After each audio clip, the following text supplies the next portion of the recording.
The She-Wolf and the Viper. All was to myself. Summary. It was her last act of rebellion. After it, she promised to marry Robert and live the life set out for her, but they caught her and now she is sent far away, to an unknown land full of snakes and sand. How is supposed to survive a wolf in the middle of the desert? Notes. See the end of the work for notes. Chapter 1, Lyanna I. Chapter text. The air was dry, sizzling all around her, waiting for something, anything to happen. Lyanna Stark looked around and wolfish smile crept to her hidden face. She felt it in her skin, in her blood and bones, the life and energy that echoed all around poured inside her like she was just an empty glass, waiting to be filled. Or maybe it was the other way around, maybe she was the one giving the energy to the world. She didn't know, all she knew was that she was one with the world, one with nature. Delicate and calculatedly she moved from one place to another. Her whole body obeying every though her mind made. It was every bit as exhilarating as she dreamed it would be. Never had she felt this level of ecstasy, this level of freedom and ease that completely overwhelmed her in the most exquisite manner. Silently she prayed for an endless and unstoppable fight. She asked to die at that moment, having finally tasted the rush of true emotions and real warmth in her blood. With that fight, Lyanna thought with a smirk, she finally felt alive. She prayed to the gods to let her linger in this frozen moment for eternity. But as always, her prayers were not answered. Gods were cruel creatures, crueler even than men, and she knew this very well. As a child, she had spent days in the Gods' Wood, praying for her Lady Mother Lyra to stop suffering and to die in peace. She had been 5 at the time and fully believed that the old gods would listen to her, but in the end, weeks later, she heard Lyra's final screams loud and clear from her bedroom, half a castle away. She prayed twice since then, once for her brother Ned, to stop his trip to the south, to stay with them, and the other for herself, when she was told she would marry Robert Baratheon. Needless to say, the gods didn't come through in either of those moments. Lyanna felt the need to cry out in joy as she jumped over the man's poorly executed stab. She grabbed him by the shoulders and used him as a ground keep to land safely behind him.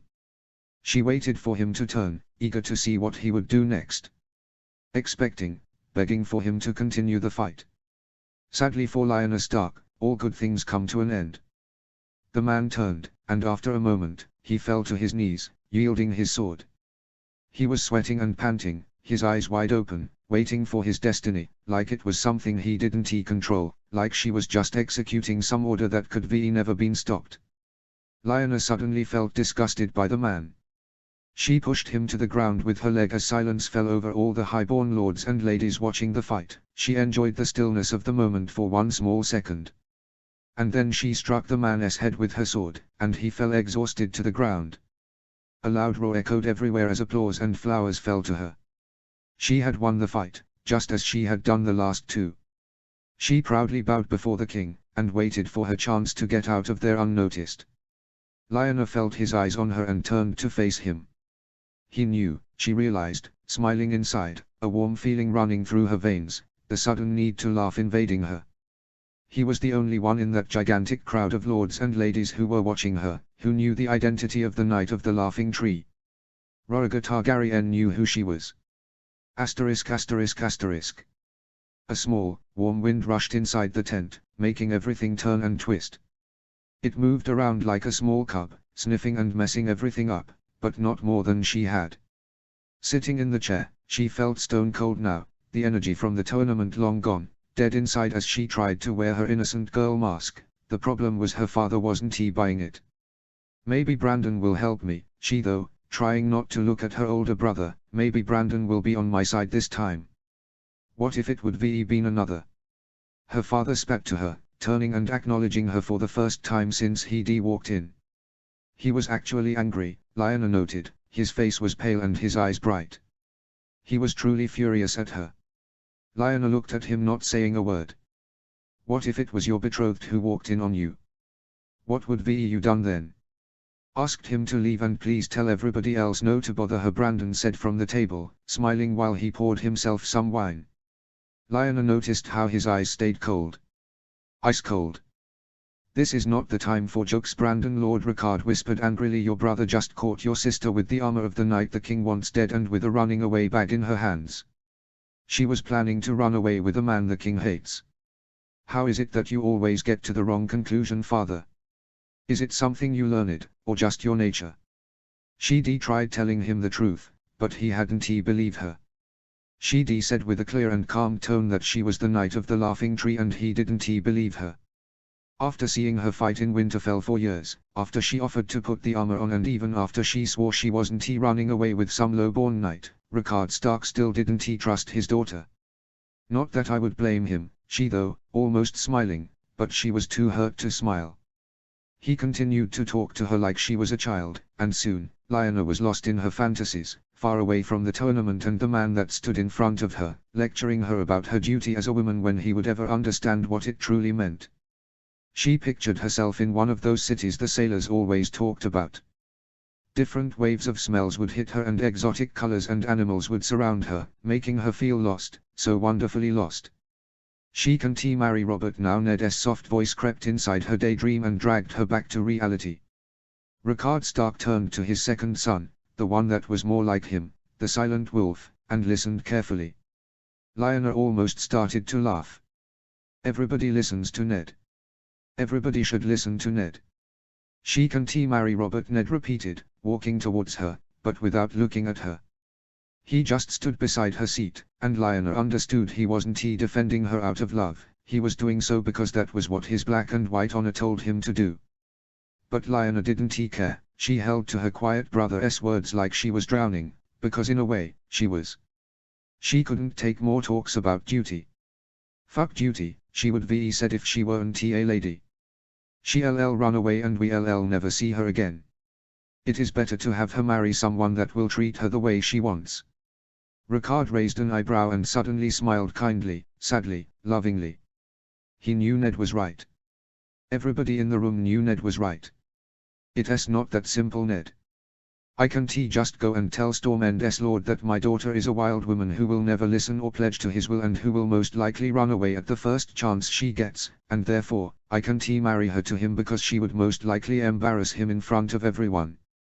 Tell him the other truth then, Brandon said with a chuckle. Tell him you saw him bed 3 different girls in one night and you though he offended your daughter with his drunken lust. 4, dear brother, he took 4 girls to his bed, not 3. 3 was 2 nights ago, when he lost his jousting match. The playful wind invaded the tent again, and suddenly, almost out of the blue, Lyanna realized her father and brothers were deciding her fate again, but this time she was in the room with them, and not behind the door listening like some petty spy. She could say something. She wanted to open her mouth, to say something, to scream at them. She couldn't. Dawn said Lord Ricard after a moment. It's Dawn where she'll be treated the way she wants to. The North has never had an alliance with Dawn and there is no other place in Westeros where women are treated as equally as men. A prince of Dawn will marry your sister. She didn't get say that time either, and it made her even more detached than when she was told she'd marry Lord Baratheon. She felt frozen, stuck there forever, and let them continue their plans in silence. It didn't matter, she wouldn't marry the prince that ruled, she was to be sold to the Red Viper, who had 3 girls already and was at least 10 years older than she was. The crow was sent that same night, and Princess Elia was approached the next morning. With a gift in hand and a smile on his face, Ricard Stark talked to the woman about all the good things that would come out of a marriage. Lyanna had the small, almost fading hope that the woman would tell her father that Prince Oberyn wouldn't marry a child, but it was crushed. The princess was delighted and the arrangement was made. The last one to be told was Robert, who surprisingly stayed silent while Ned talked to him. That same night, Lyanna found him in her bed with another girl. She almost wanted to laugh or maybe cry, she didn't really know, but she felt too cold to any of those things. She only envied Robert for being capable of feeling something. She'd been sold again, just because she'd made the mistake of getting caught in her last rebellion. Maybe I deserve it, she thought, maybe it's my punishment for not fulfilling my duty. For a girl that couldn't hear more about her duty, she often thought about it. It's the Stark blood in you, her mother had told her once. You are wild, my child, but you are also honorable. Chapter 2, Oberyn I. Notes. See the end of the chapter for notes. Chapter text. The day was warm and sunny, the soft spring breeze eased away the stench of the tournament, and Oberyn Martell was drunk on freedom. The last remains he had left anyway. Running through the camp as the guards chased him, little registered on him, yet he felt everything. He heard the young girls singing and the loud voices of drunk men, he glimpsed at the small group of training knights and rushed through the tents where the different blacksmiths worked for proud and competitive lords, who were either putting themselves on the tournament or their sons, with the purpose of winning either money or status, maybe even both. Posers, Oberyn's mind whispered to him, they deserve a small lesson. But he kept running, he couldn't get into a new fight, not when he hadn't fought the last one yet. Yet, it was worth it, the boy had been a good knight, and the girl had been even better. Too bad they were brother and sister. Oberyn located his grace, Prince Rhaegar's tent, and rushed in, ignoring the guards and coming to an absolute stop, peering out for the loud running stomps of the men chasing him. His sister Elia looked from her seat with an eyebrow raised.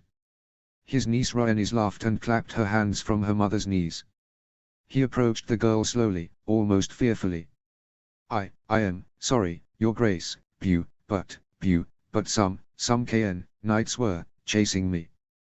Please don't kill me. I have 10 sons and 6 daughters to feed and a horrible sister who makes me marry people I don't know. Rhaenys giggled as Elia asked for one of her many ladies in waiting to take her away. Oberyn winked to her, letting her go with the highborn ladies. She doesn't need to see this, not with everything she sees at home. Rhaenys went away dancing and jumping, happy as she could be. Now we have to tread carefully. We don't really know what we're up against. Elia didn't rise to greet him, she just nodded at him, waiting for him to start. She was told a few days earlier she was with child, but with the complications during her first pregnancy, the masters ordered her to be very careful, for this one would be particularly complicated. It was supposed to be a secret. You need to stop this. Her soft and kind voice sounded tired. Oberyn didn't know if it was because she was tired of him or because she was already getting tired from her child. Stop what, dear sister? He asked, walking about, messing with all of her stuff on purpose. She'd hated it since they were a couple of small children in Sun's Spear. Elia frowned silently. At least King's Landing hasn't changed that in you, he thought as he took a small golden dragon figurine of a table. But it had changed a lot in her in any ways. Oberyn had stood by her side as the court's behavior and politics had slowly changed her on the first years of her marriage. She went from the direct and loving girl he'd grown up with, to a calculating and cold woman with everybody that wasn't her family. Sometimes even with them. He'd left her soon after he realized that. He hadn't bothered to say goodbye. Oberyn smiled bitterly and put the doll he had taken down. He turned around and frowned at the stranger that once had been his sister. She looked the same, which was all the more unsettling. Her hair was a bit shorter than he remembered, small thin lines of silver growing with her natural mahogany color. Her big hazel eyes looked colder, sharper and way more tired than they had when he visited her in King's Landing for Rhaenys' third name day, and she was thinner, way thinner than a pregnant woman should be. Her dress hung loosely, not in an unflattering way, but loosely nonetheless. She's dying, a voice said inside his head. She wields power, a different one whispered. She won't be convinced, the last voice screamed. Have you seen your bride-to-be lately? Elia asked with an innocent voice, pretending to groom herself. You can try to fool me, Elia, but in the end, I'll discover whatever it is that you are hiding from me.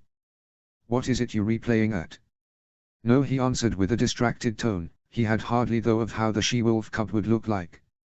His mind was more troubled with the fact that she was child, barely 13 or something like that, not at all a woman.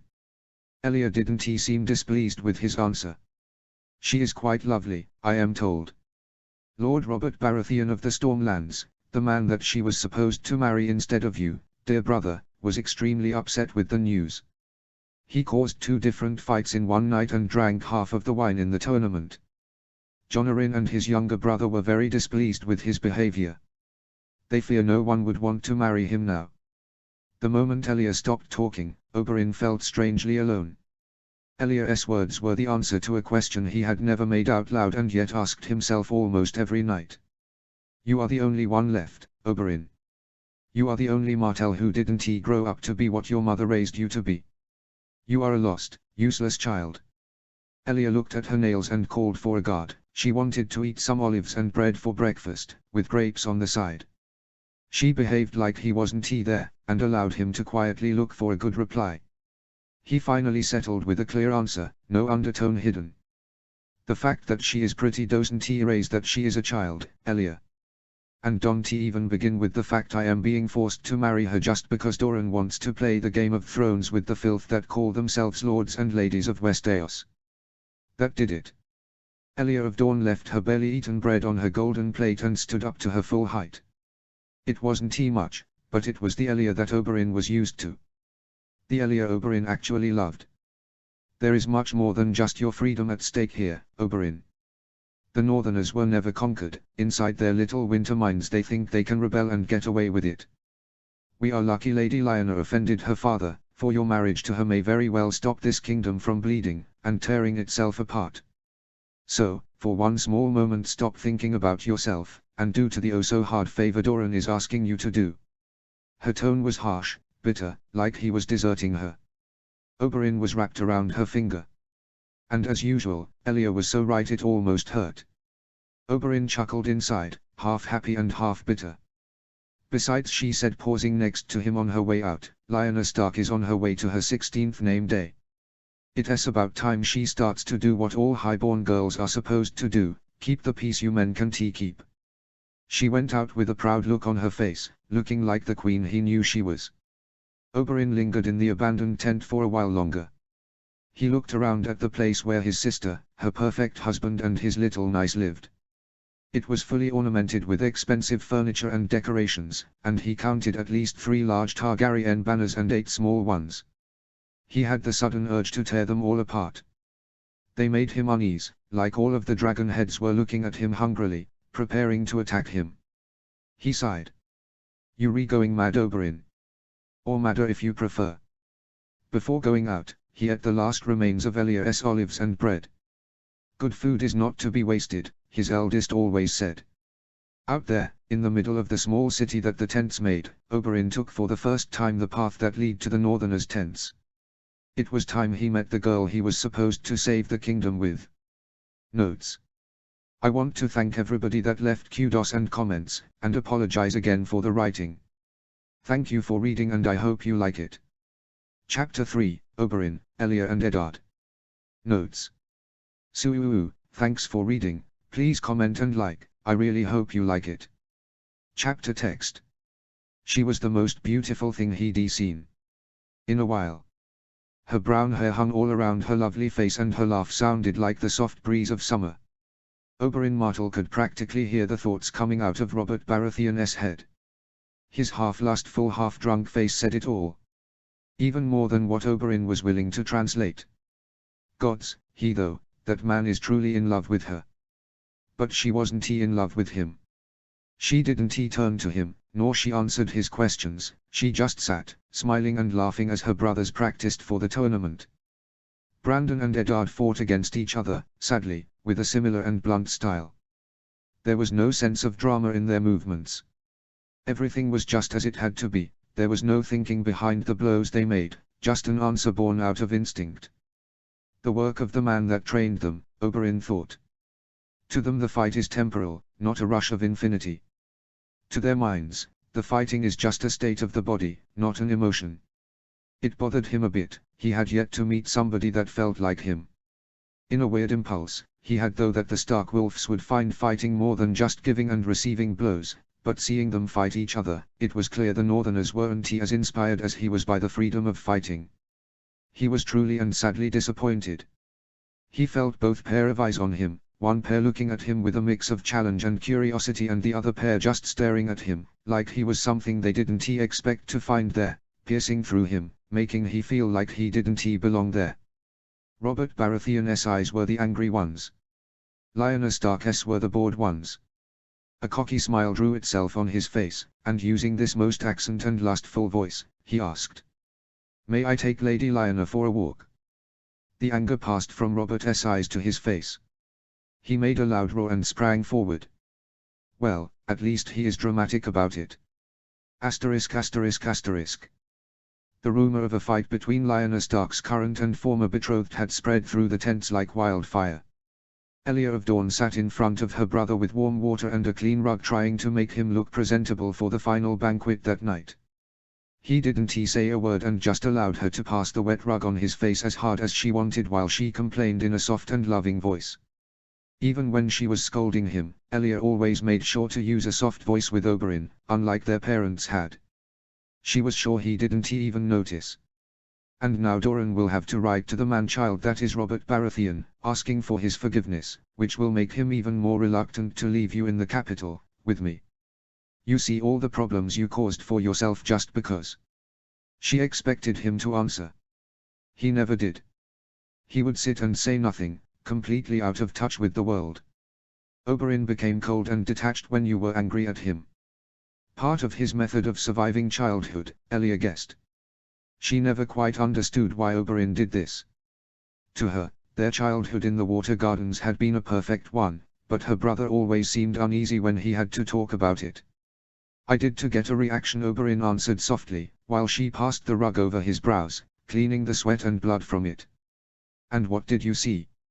Elia asked distractedly, looking at how handsome Oberyn had become without the blood, the dirt and the sweat.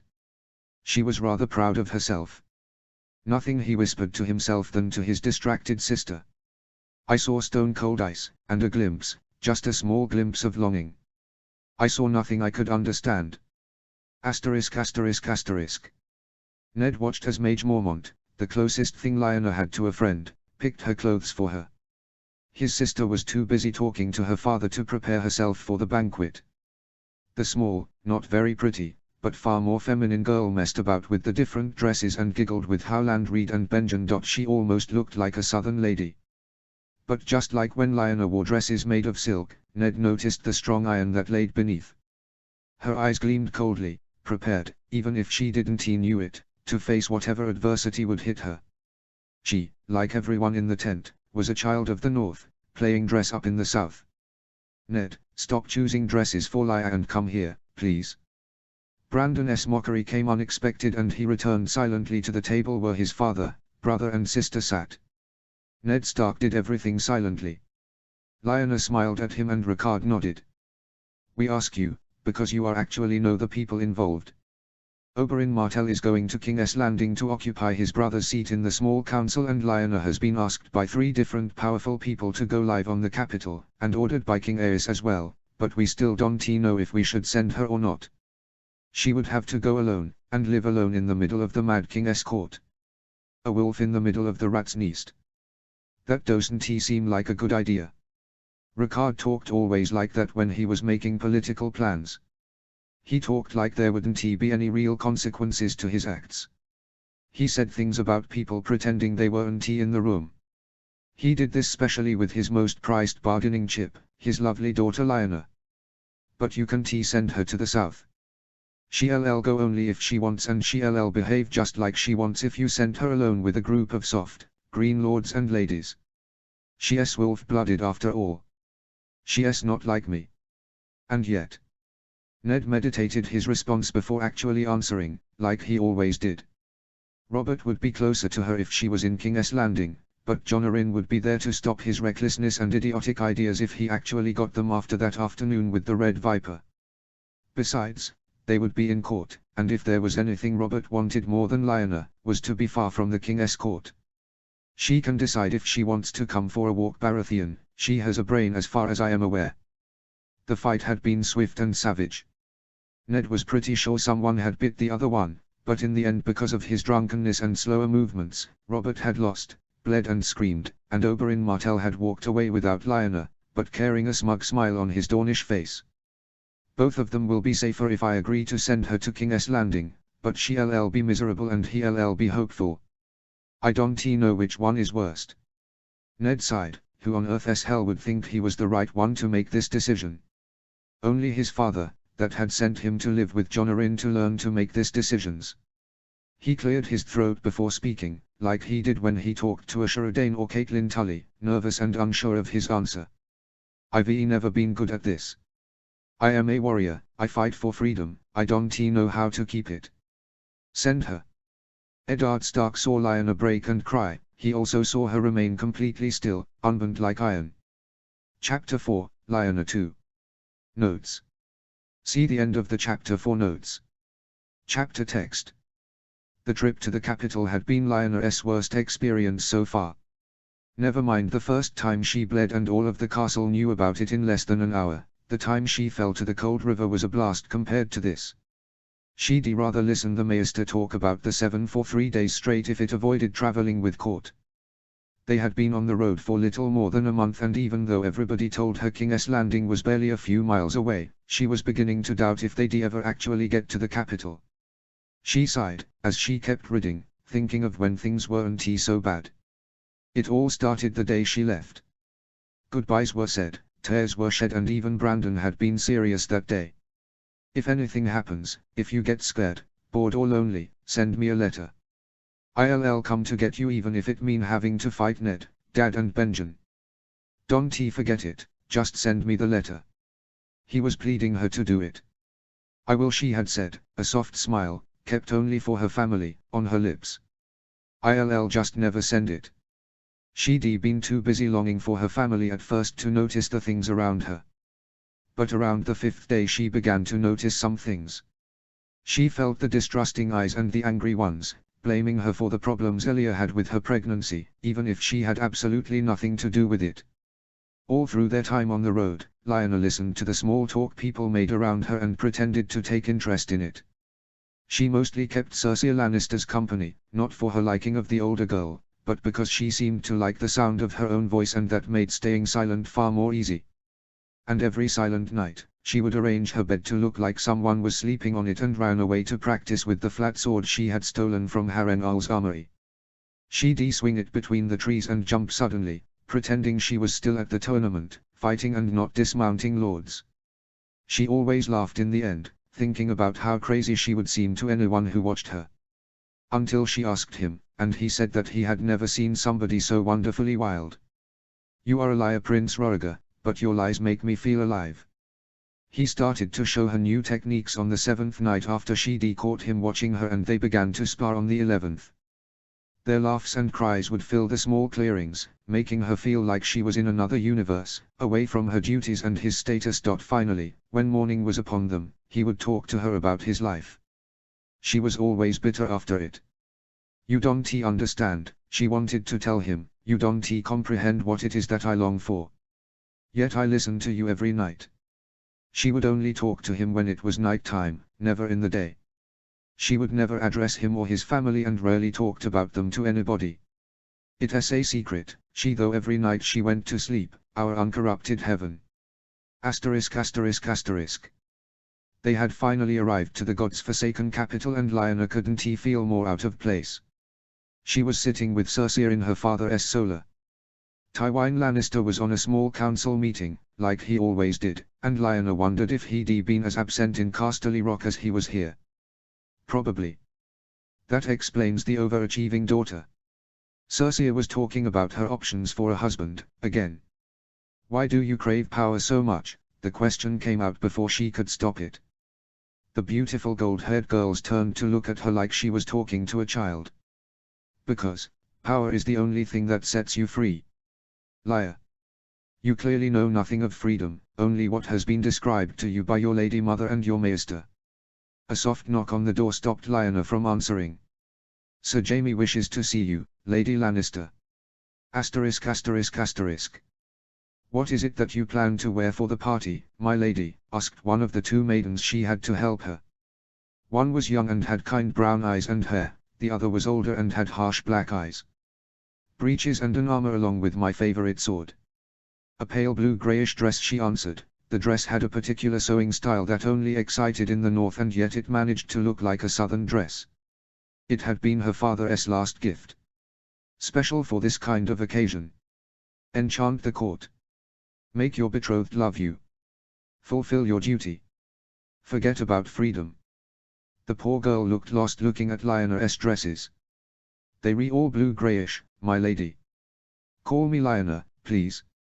The darker one, she pointed, still standing naked in the middle of the room. They had just bathed and perfumed her, washed her hair, scrubbed till she was red, and then they had asked about her bruises. They told them they were from Ridding. The one with the long sleeves. "It's very pretty, my lady," said the older woman in a cold tone, just on the verge of being insolent. Lionel liked her the best. Asterisk asterisk asterisk. The memory slowly invaded her mind. The blue winter roses landing on her lap, tossed like scraps to a dog, the cold silence that surrounded her and the sudden loneliness that had filled her. She remembered far too well the false smile Elia of Dawn wore, as she handed her the crown, along with the intense stare Roriger. Everything was so vivid, she seemed to relive the memory instead of just watching happen again. She hated what it meant. She hated what it had done to her, and she hated that it was the real reason Ricard had sent her south. "There's a chance for you to become the new king's mistress. You shouldn't waste it."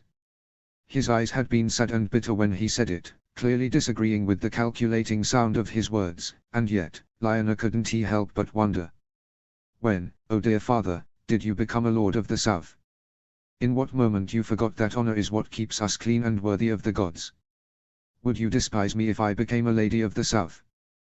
The looks men gave Cersei Lannister were so transparently lustful that made Lyanna wonder if Tywin Lannister had actually planned for her to wear that dress.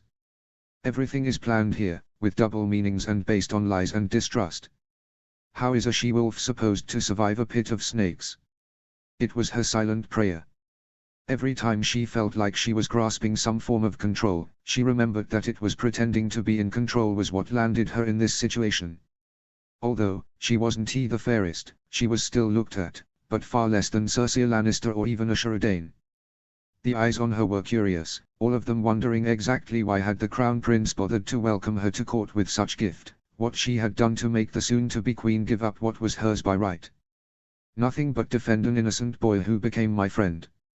Ragnar had once told her about how he found his first wife, the one who gave him his kissed by the fire daughter. "I saved her life, and in return, she gave me another.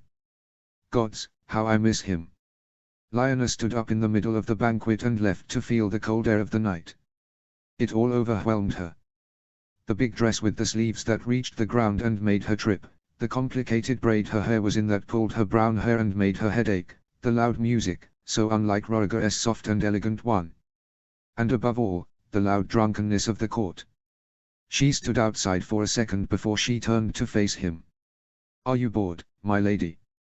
"No sir, I am just tired." "I hope not too tired. My sister mentioned you liked to watch fights and I thought I had a place to show you." "Where?" "In the pit of King's Landing, where men still fight to make a decent living." The white of his cape led her through the castle and out of it. She didn't feel less trapped outside of it. Notes. "So I hoped you liked this one. It was a bit of a hard one and I am still not sure of how it turned out. I hope you liked it. Please comment and thank you for reading." Chapter 5, Oberyn 3. Notes. See the end of the chapter for notes. Chapter text. She fights. The more he thought about it, the more he was convinced she was wasting her time with Roriger. I should be fighting with her, not that skinny and weak-looking dragon. It was a lie and he knew it. Roriger had won the Harrenhal tournament for a reason, even if Barristan Selmy allowed him to win. But he was still angry about it. It just wasn't fair. He'd always wanted to spar with a northerner, and she had such a different style from her brothers he often wondered where she'd gotten it from. Fighting her would be a challenger. But that wasn't all. She was now apparently good friends with Jaime Lannister, and from what he had gathered, they escaped at least once every 5 days at night. Wonder where? She couldn't possibly be fucking him. The only thing that boy loved more than his sister was himself, and the she-wolf would never fuck a man like that. She was way too smart for him. It still made him mad, though, not knowing what secret the Lannister had with the she-wolf.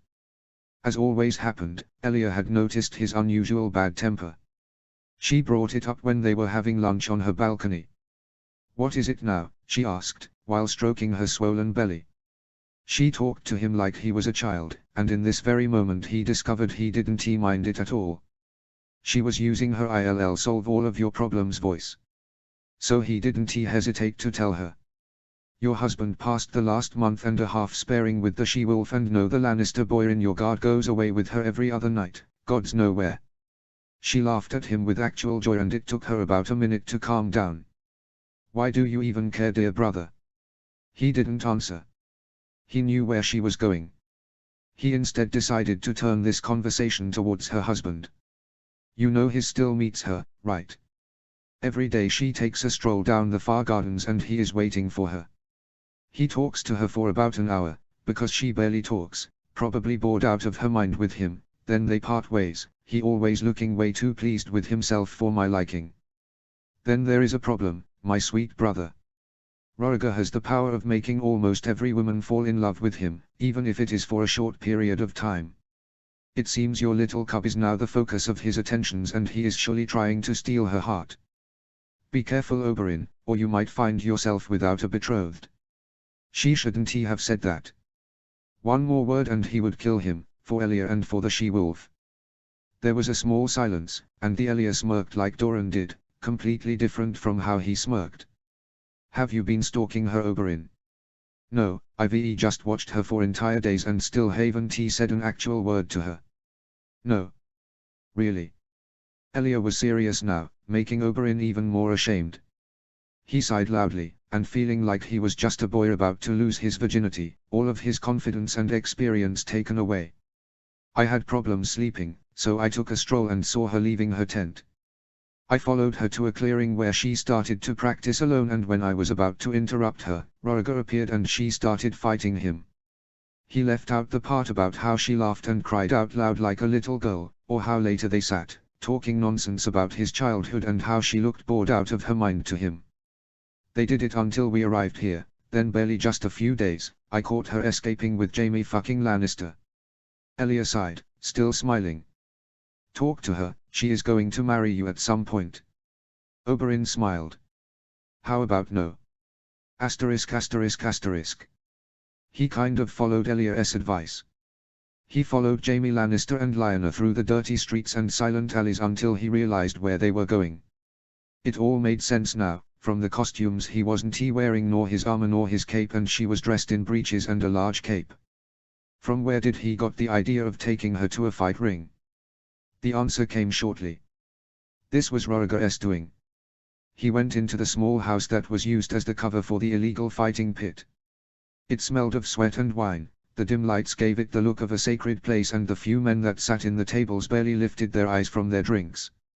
A small man approached him and extended his hand, looking at him with his small, ratty eyes. Oberyn paid him with a few golden dragons. You never saw me here. Of course, my lord. Tricky little rat man. He was led down a small group of stairs and entered a well-lit and spacious room. There was a literal pit where one fighter waited for his competition. Oberyn smelled the same sweat as before, but now it was mixed with blood and dirt, and the air had just a hint of cheap wine. He liked way too much this place. He found the Lannister boy and went to stand next to him, smiling cockily. Since when do you attend illegal fighting rings? Since when do you care what I do? Since you started to steal the she-wolf for Roriger. It was too late when he realized she wasn't with him. He turned, looking for her, and the Lannister boy held back a laugh. He pointed towards the center of the pit, where the ratty man stood with the fighter. Who will challenge our undefeated winner? He roared while Oberyn watched with disbelieving eyes. He noticed her hair was shorter, but now she was wearing it tied in a way that made it men short. She was so skinny and small she passed for a young boy. At his side, Jaime Lannister just smirked. A man came forward. He was quite large, half naked or fully drunk. He jumped to the pit and roared like a wild animal. No small mouse will defeat Roy. Tonight, Brandon of the North, you die.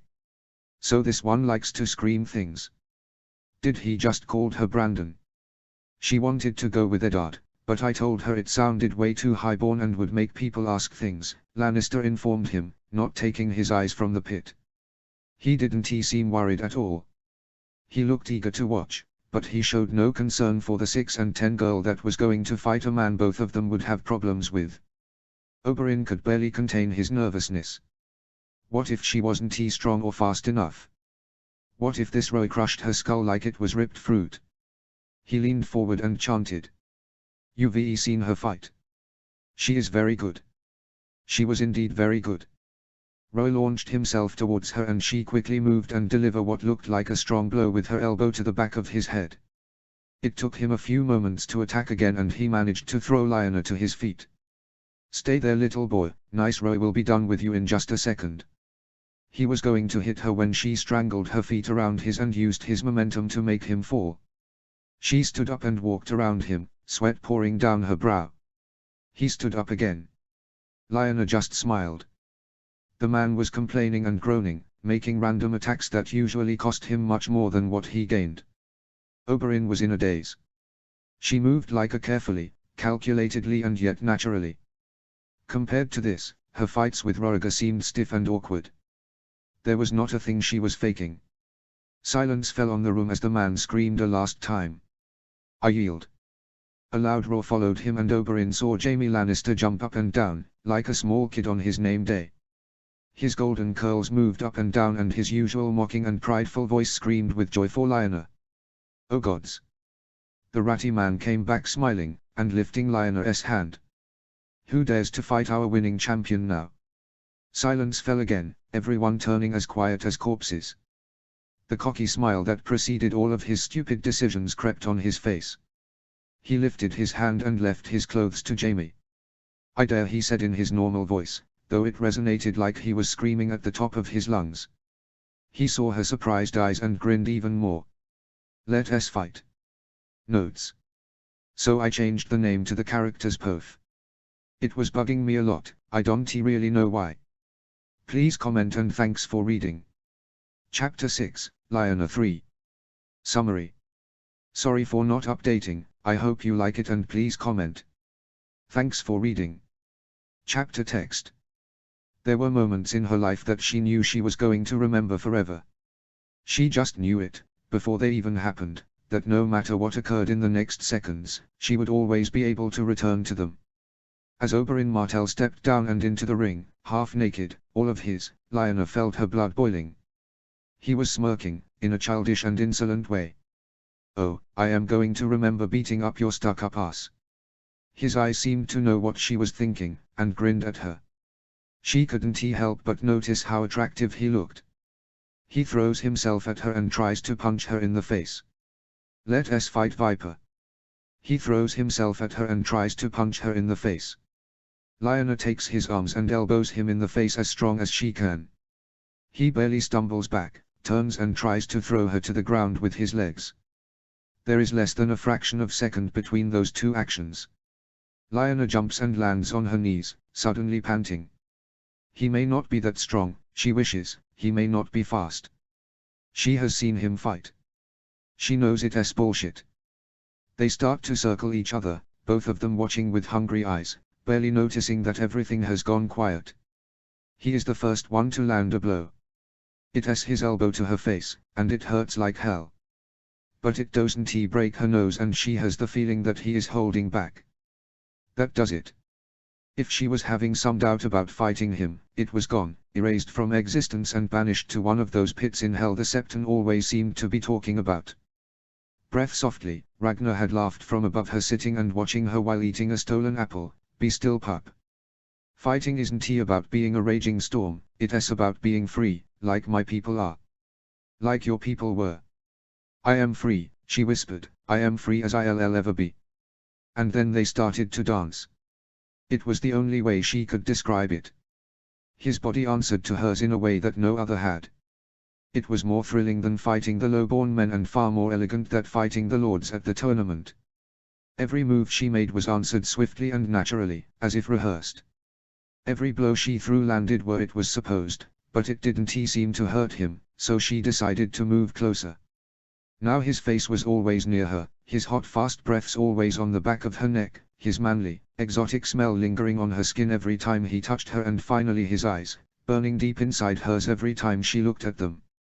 She began to lose herself in the feeling, in his closeness and in his scent. But his movements started to change. From trying to hit her he went to trying to trap her, to hold her beneath his body. He did it softly though, not the kind of angry and childish way Brandon and Benjen used to do it when they wrestled. In his touch and movements she felt an urge, a need for her to do as he asked. She wanted to give in, She wanted nothing more badly than just to let him hold her. But she was also scared. He was facing her when she tried to kick him, and that broke the spell. Turning again, he did the same move he had done in the beginning of the fight, but this time Lionel wasn't able to jump. She fell hard and rolled over. When she stood in front of him, she knew exactly why everyone was screaming. They saw her stand in the middle of the ring, her hair falling curly and prettily on her back. They noticed the breast the bigger shirt tried to hide, and saw the girlish features they though were just a sing-on youth. She blinked, trying to think, and when she opened her eyes, 4 of the men she knew were rapists were down on the ring, with her, and Oberyn and hell had broken loose in the illegal fighting ring. This is what happens when you mix yourself with the lowest of the low. Lionel, she could almost hear her mother's voice. The next morning was warm and soft. Lionel's eyes opened just when her younger maid knocked softly on her wooden door. She remained in silence, not really wanting to get out of bed, and for a second she thought everything from last night had been her imagination, just a strong dream. But her sore legs and bandages told otherwise. I'll kill him. First I'll find him, and then I'll kill him. She remembered stumbling from the small house to the Red Keep with Jaime and Oberyn helping her, one laughing and the other one dead serious, just like Brandon and Ned. The next thing in her mind was Jaime's back turned on her, his laugh still lingering in the room, and Oberyn's brown eyes burning on her skin. She had blushed, like if she were a 13-year-old girl, receiving her first kiss. He had taken his hand in his and watched her purple swelling knuckles. I have powder for the color, she mumbled softly, watching the new man that sat in front of her. She was amazed by the many faces of Oberyn Martell. She had watched from afar the loud and loving brother and seen up close the fighter, but the quiet healer was new to her. Lionel had secretly prided herself on knowing her betrothed, even if she never actually talked to him, but now she realized she was wrong. He's a stranger. He'd given her a goblet with wine while sitting in front of her bed. I think you pulled some of your fingers, and if I don't set the straight, you'll lose the use of the hand. Besides, it will swell even more, and I really don't think that Cersei Lannister's powder can stop that. It'll hurt, so drink if you think it'll help. She had refused and instead preferred to watch him gulp the wine. It's not the first time I pull fingers, Lord Oberyn. He took her hand softly and looked in her eyes while setting them straight. Surprisingly, it hadn't hurt. Half buzzed by the fight, Lionel began to talk without thinking. How did you know that wasn't my powder? He didn't even wait to answer. Almost like a reflex. Because you don't need it to look beautiful. She smiled softly. It was the first time she was called pretty by someone that wasn't somehow related to her. She was about to answer him when she remembered he'd probably called thousands beautiful. Idiot. Why didn't you talk to me before? Her tone was harsh now, like she was scolding him. He closed his eyes and sighed. Then he had leaned down to her, half drunk from the wine and half dumb from the fight, and pressed his lips hungrily to hers. Needless to say, she had responded. First I'll find him, then I'll beat him, and after I'll kill him. But before, I'll eat breakfast. Lady, the girl was almost trembling. She was holding a scroll between her hands. The Maester said to give you this, it's a letter from. Lionel jumped from her bed to the girl, who looked like she was about to faint. Brandon, she said between giggles of joy. Brandon is coming, he wants to take me back to Winterfell. Chapter 7, Oberyn 4. Notes. See the end of the chapter for notes. Chapter text. Rhaegar paced from one side of the chamber to the other. The pictures of dragons watched him walk in circles, their shining eyes seemingly following him everywhere he went. The room was far too warm and the fire crackled almost too loudly for his liking. There was only one chair, and in every corner there was a brazier full of red embers. He was sleepy, having been woken from his sleep by a member of the King's Guard. His silver hair was in a messy braid that Rhaenys had made while Elia was with the Maester. He hadn't bothered to unbraid his hair when he was going to sleep, and to be fully honest, he kind of liked it. He finally came to a halt in front of the big fireplace and started to play with his obsidian ring. Once again, the prophecy began to repeat in his head. His father's voice startled him. Once so confident and serene, he now sounded unsteady and scared. Rhaegar listened to him without turning, he knew he was repeating himself as always, bring me fire. He couldn't bear listening to his voice and watching him at the same time, not when it was the same man that had rocked him on his knee when he was just a child. I see now, you come when I call. Have you finally decided that I'm worthy of your presence, Prince Roriger? Or was it my note that made you come? He didn't answer. He didn't want to. Aerys didn't seem to mind. He passed right next to Roriger and sat himself on the chair, that was far too close to the fire, his bare feet almost touching the flames. He should be careful or he'll burn himself. Aerys started to drink, his mad violet eyes fixed upon the flames as if he was seeing the future on them. They sparkled, just like they did when he was young. Now his violet eyes seemed dead and dull, gates to a shell instead of a man. He began to whisper and his voice sounded like he had before, going crazy, the high pitch gone, replaced by a cool and steady low tone. His gaze moved from the flames to the prince and his voice became just a little bit louder. You know the song, son, and you know it as your job. You refire, and the Stark she-wolf is ice. What's taking so long? Every day I see her in court, and she isn't pregnant. You need to bed her, against her will if you must. Make her bear the third head. The dragon has 3 heads, and you only have 2. She'll give you third and the prophecy shall be fulfilled. It needs to be fulfilled, for all of our sakes. I speak to her every day, father. I'll tell her of the prophecy and she'll be willing to bear the third head. She'll be honored. Roriger watched his father before speaking out loud, not an ounce of doubt in his voice. It'll be done soon, my king. Asterisk asterisk asterisk. He was panting, he was tired and she wasn't giving in. Come on Lyanna, even you'll have to admit I won the last one. She smirked and laughed. Who was on the ground? She asked him, innocently. I was on the ground because you were straddling me, and I didn't want you to feel me hard. Yet. Besides, she said, drinking some wine of wineskin he'd brought, and he hated how much he loved that sight. You are known for cheating, Viper. He launched himself in response and in just a few seconds, they were fighting like they'd never stopped. The catacombs were the best place to train with her. No one ever went there, and the darkness and silence made it intimate. Besides, Lyanna seemed to love the cold. She had practically leapt for joy when he had proposed they train together there, and Oberyn had the suspicion it was because his brother was coming in a bit more than a month, and she wanted to be ready for him. It had made him a little jealous, but Elia had laughed it off and told him to grow up. He'd wanted to tell her she needed to be more of a child. He won their last bout and grinned smugly as they made their way through the dark tunnels. He could feel her warm body near him, could hear her panting and saw the shadow of her frame painted against the skulls and walls. They walked silently, until they arrived to the trapdoor and she leapt out to one of the less used courtyards. She didn't bother hold up the door for him, just as he didn't hold it up for her. But she waited for him and he almost couldn't stand the sight of her. Her brown hair was tangled, her braid almost undone, her grey eyes sparkling, her cheeks flushed and her lips curled in a smile he liked to think was only for him. He began to hoist himself up before a better idea came to mind. Oberyn stretched out his arm for her, and she took his hand by instinct. He grabbed her tightly and yanked her back in again. They both fell to the ground and he laughed as she sighed loudly, standing up as soon as she got her bearings. Really, Oberyn? How old are you again? He stood with a smile, watching her step closer to him and look him right in the eyes, her steely grey ones fixing up on his dark ones. Gods be damned if I don't kiss her. He kisses her softly, and warmth slowly began to spread through his body.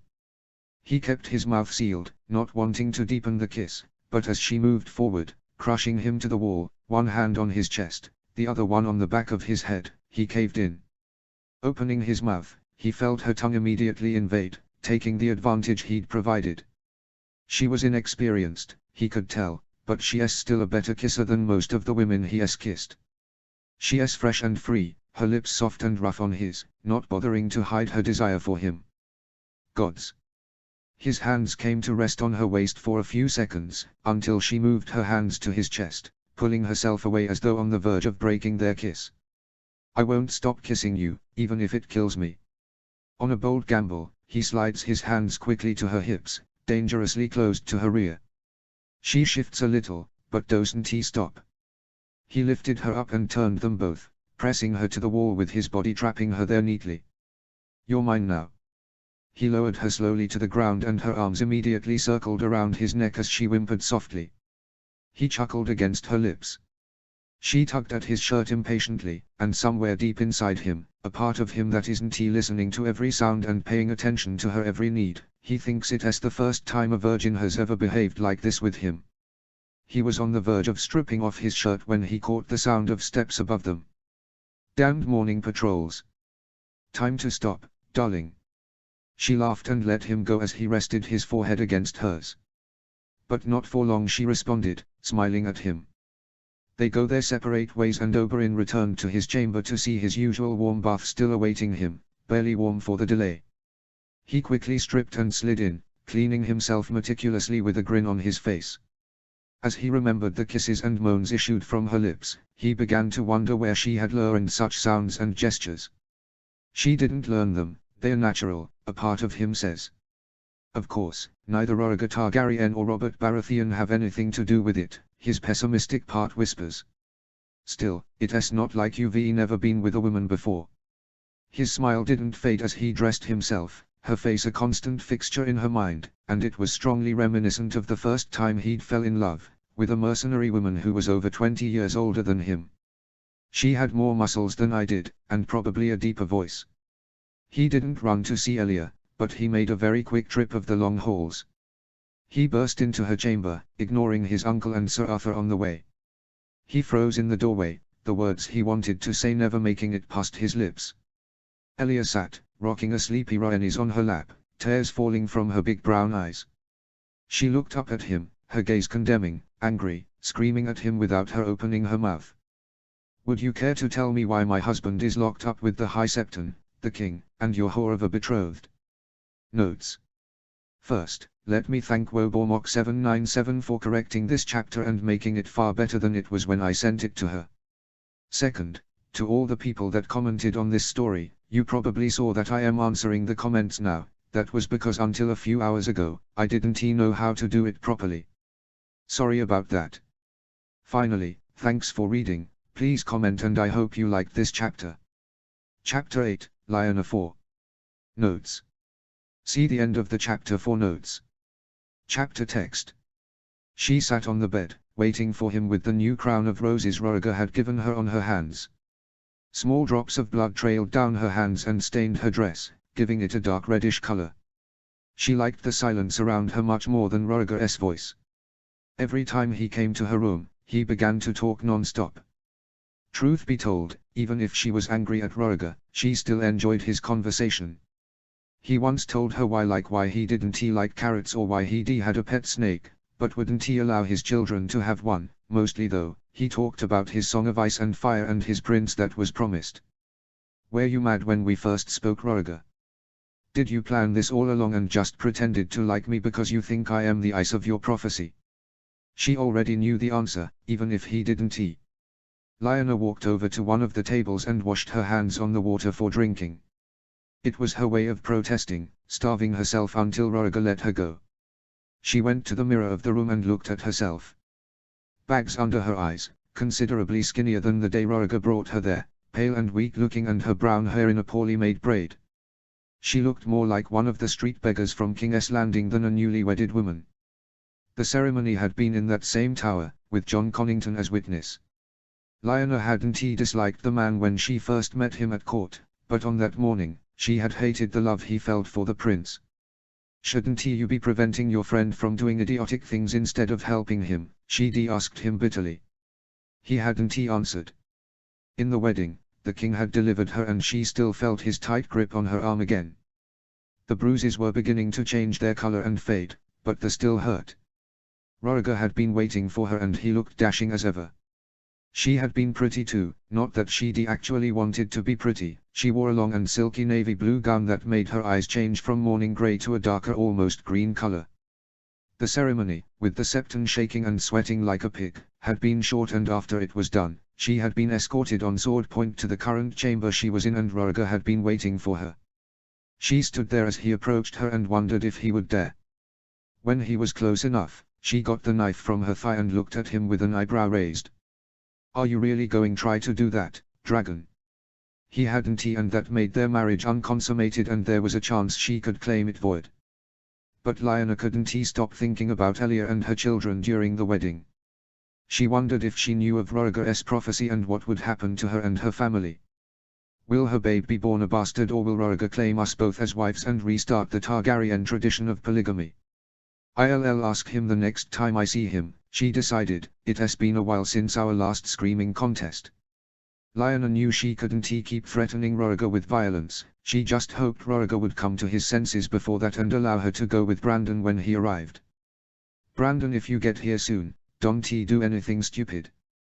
Just shut up and take me away. Nobody needs a war over this. It was a fear she began to have the moment she'd been escorted to the Septon.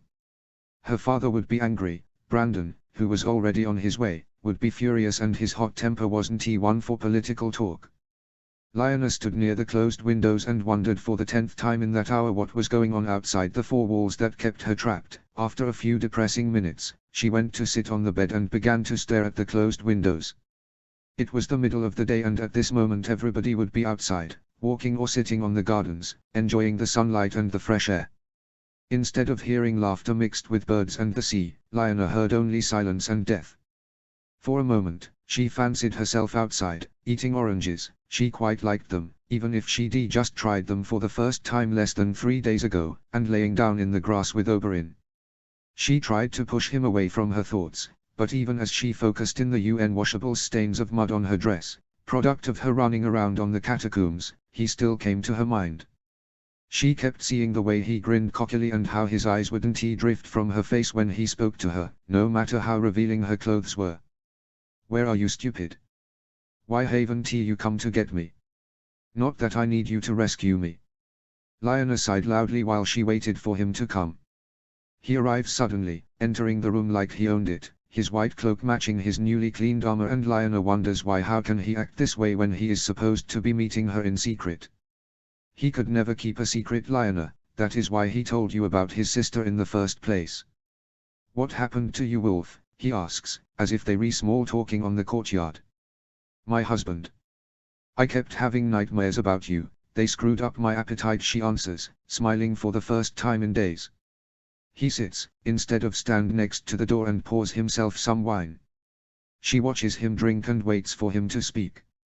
The official version is that both you and Princess Elia are sick, and you won't let anybody see you while she allows everybody to visit her. My dear sister has taken a liking in her company and usually has either lunch or breakfast with her. I usually have to stand away from them and just watch them eat. It's better than having to watch us eat his burned food. Lyanna smiles softly at him and breathes in before talking. I need to ask you for a favor. What do you need now, little wolf? I need you to deliver a letter from me, lion cub. He chuckles. Why? To prevent war, stupid. He sighs loudly, the smiles to her, and finishes all her wine. When? Tonight. The letter is short and precise. She wrote it last night. It asks him to write to her brother and to her father. It apologizes for not trying it sooner, and it taunts him about their next fight. She even sings it with an I really, really like you. I am a schemer, she thinks that night, while lying alone on her bed. Wouldn't he father be proud? Next morning is sunny. She can tell because of the light that slips past the curtains and the way he is smiling, like he rules the world. She smiles back at him and wonders if in another world, she could be loved him. Probably. Oberyn told me to give you this. Jaime delivers her a small paper and leaves her with a small bag, a soft chuckle and grin worthy of Oberyn. It is his silent way of saying goodbye. After this he won't come to visit her. It is far too dangerous. She looks at the bag and wonders why Oberyn sent her a bit flower tansy, mint, wormwood, a spoon of honey, and a few drops of penna oil. There is also a recipe with how much to use of everything. Lyanna. I hope you are happy fucking my sister's husband. Please don't send the Lannister kitten to me. I actually don't like to see the men you fucked. It makes me even more sick than thinking of you. Who would be thought the Honorable Stark She-Wolf was such a bitch? Guess I should be known it was just an act. You were good at it, I'll give you that. But in the end, you are just like all the vapid shallow ladies on court. Before I end this letter to your little errand boy, I send you the ingredients for making moon tea. Have the decency of not having children with a married man. Don't he ever write to me? A small tear rolls down her cheek as she sits alone, looked up in a cell that resembles a room. Please Brandon, please come get me out. Notes. Sorry but I am going out of town for a few days and had to write this quickly and I apologize if it has too many mistakes. Thanks for reading and please comment. I hope you like it. Chapter 9, Lyanna and Roriger. Notes. See the end of the chapter for notes. Chapter text. As dawn broke, she lay awake in bed. She hadn't slept or eaten in days, counting, checking and checking again. The weight was consuming her and she looked now more like a little child than a grown woman. She hadn't even noticed. He should be here. She heard confident, heavy footsteps outside, signs of a man who didn't sing beautiful songs and read books about ancient prophecies. A harsh man, a stranger, a different man from the prince. Finally. Lyanna smiled as the door opened, and then her heart fell, fear overtook her features, as she saw him. Idiot, she reminded herself, you're all alone. You can't trust anyone but your pack. She quickly did everything she was ordered to do, shaking, and dressed in a blue gown that Roriger had brought her. It was expected of her. She braided her hair as they left the room and finished tying all the dress's knots when they reached the stairs. The guard was silent and held her firmly by one arm. She chuckled inwardly, recalling how Aes had held on to her. Stupid men grip the same. Lyanna let her smile out when the guard wasn't looking. She couldn't help it, she was full of elation at the thought of her imminent freedom, but giggling was out of the question. A smile would have to do. Brandon is here. As they walked down the hall, Lyanna's pace began to quicken. The guard didn't notice, and she began to fantasize about fresh air and the feel of the sun on her skin. She forgot everything but the memory of those sensations, and allowed her mind to get drunk on them. She was forced simply to remember. The man steered her away from the sun, pushing her around in the darkness and chill of stone halls. She wondered if this was a new form of torture. The path they walked was empty and silent, and Lyanna was instantly reminded of Winterfell on the day her engagement was announced. Brandon had been with Barbie that same morning, and when Lyanna looked at him, his expression was as grim as if he'd been forced to join the Night's Watch. She'd smiled innocently at him, until her name was called by her father. After that, she had felt cold all over. She'd been detached for weeks before Brandon had noticed. He'd sat on her bed and asked her what was wrong. She'd just smiled sadly at him. Lyanna tried silently, remembering everything she could about her family. The way her father had smiled, and how Benjen snorted when he laughed too hard. She remembered the softness of Lady Lyra's eyes, the look that had passed down to Ned. She recalled all the things she'd missed from them. Before they entered the room, her knees were suddenly kicked out from under her. Her hands were chained and that was the last she saw before she was blindfolded, though she felt the rope being secured around her waist. The next thing that happened was a lifting sensation as she was tossed over the man's shoulder like a sack of potatoes, and he shoved open the doors with a quiet grunt before entering the throne room. All Lyanna could hear was the crackling of the fire. Asterisk asterisk asterisk. She was dangling by a rope from a wooden beam, the structure designed specifically to keep her hanging only a few inches above certain depth, close enough to feel the fire while being forced to watch her brother. Brandon.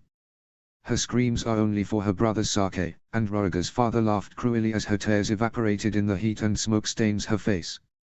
His eyes gleaming over her barely not burning body. Aes had forgotten about the slowly choking, wild wolf, he was fixed on his latest addition, her cries feeding his delight. He had added her last minute, her father already burning when he had called for someone to go fetch her. The entire court was present, and her screams echoed in the vast silence that had overtaken the audience. All of their eyes were on her.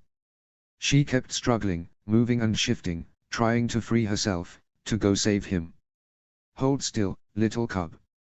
Calm down, I am coming for you but you have to stop moving. The scent of burning flesh began to invade the room, and Aes rose, Roller trembling by his side, Roriger below them with a hand resting on his sword. He looks toward her brother as sees him a lost closer to the sword, his face now red and his movements more desperate. He is still fighting for her. Brandon, stop, please. She fought her bindings, so consumed by her despair that she couldn't hold back her tears. From time to time her gaze darted away from her brother to the still form of her father. He is still alive, Roriga realizes, but he is staying silent for them. He doesn't want them to fight a lost cause. But fight they did. Lyanna struggled over the flames, smoke billowing around her, entering her throat and burning her lungs, he's certain, but still she screamed and pleaded with her brother to stop.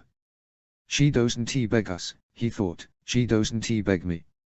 The Starks are probably the first of the Mad King's victims that don't ask for mercy. They suffer only for each other. He marvels at this. She is beginning to burn. He could see her skin starting to blister, how her shackles shone red and burned into her skin, her dress falling to pieces and wafting toward the ceiling, burning up before they reached the rafters. Roriga noticed he'd begun to shake. It was bothering him more than it should. There was a feeling of sickness stirring in his stomach. Sick about everything. He was disgusted with the lies he'd told her, how he was willing to rape her the night before simply to get what he wanted, and now he wants to stop her suffering at all cost. But he doesn't. The prophecy will save all of us, he remembers, trying to calm himself. He fails. It is not for my good, he repeats himself again and again, it is all of our lives against only two of them. She should know better. A small price to pay for the living, Aerys' voice remembers him. Her brother keeps pushing. His face began to turn purple and Roriga knew he was living his final moments. Apparently, Lyanna had the same realization. Brandon, please stop. Hold still, I am coming for you. Please don't die.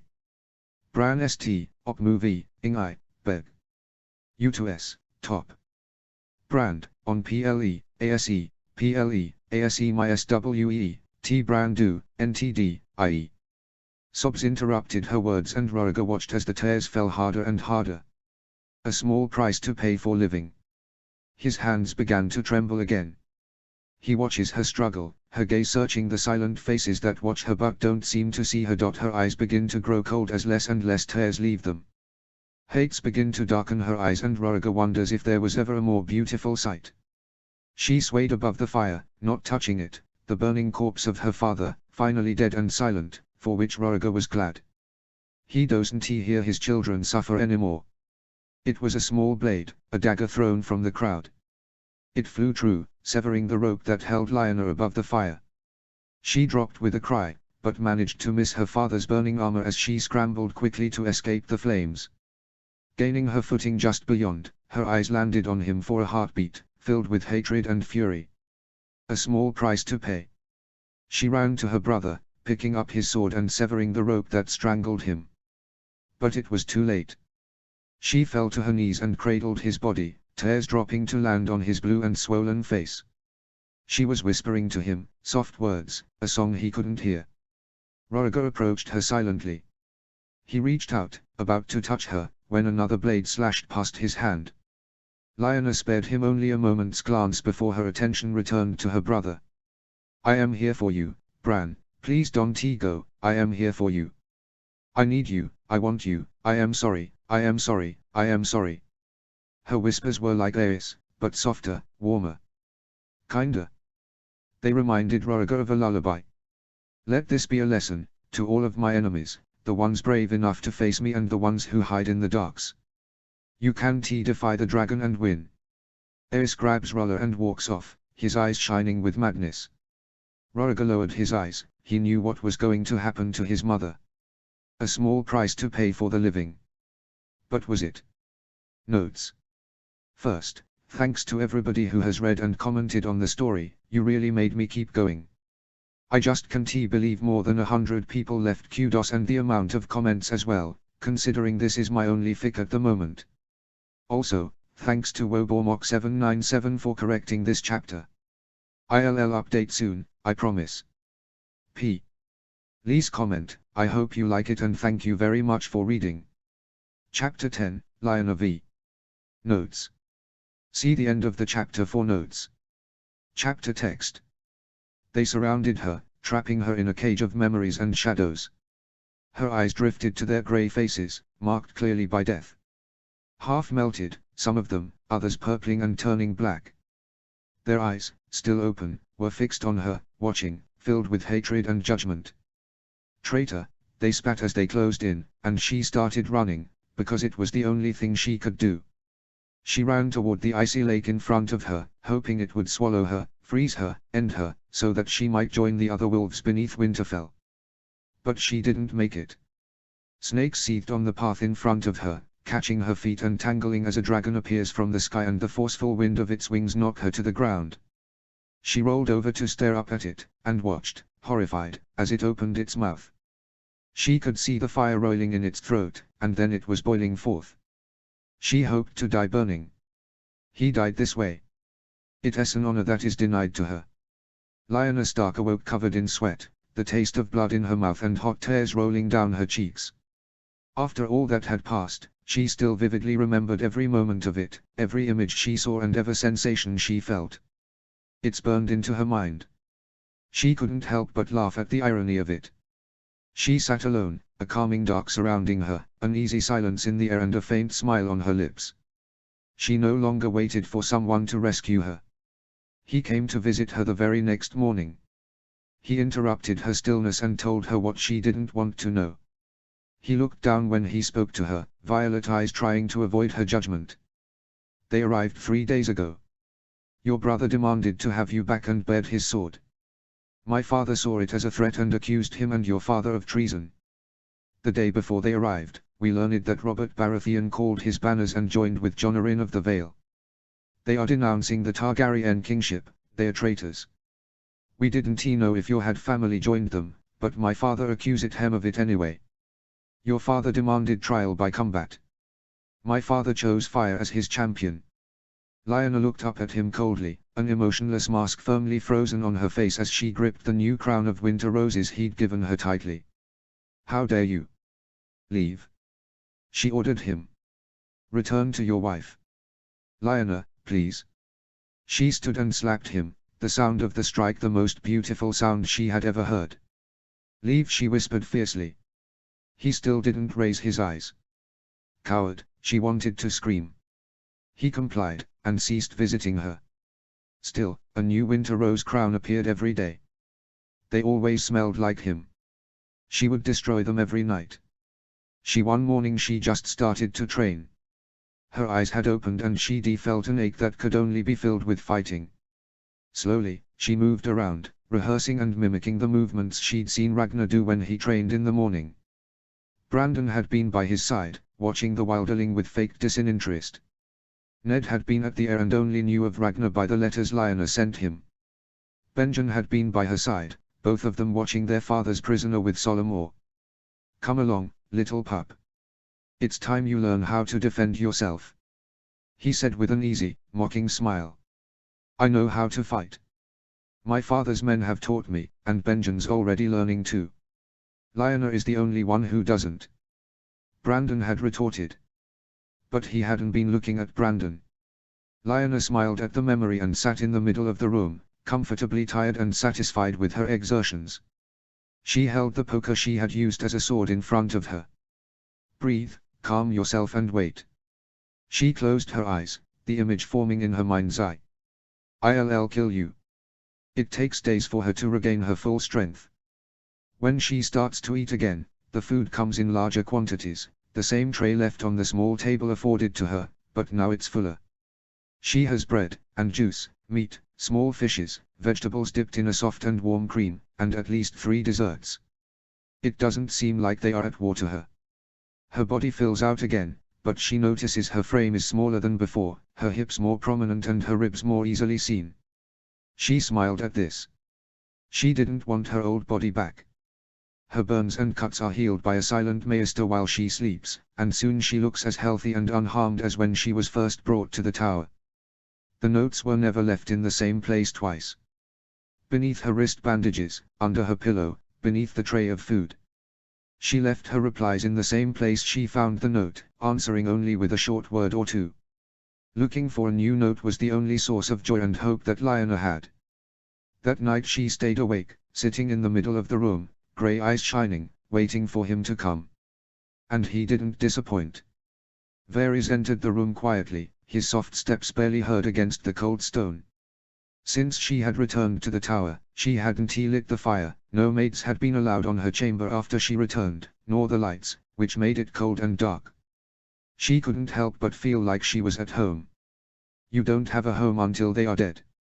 Lionel had always been intrigued by Varys. He spoke to her only once, complimenting her on her beauty, before walking away.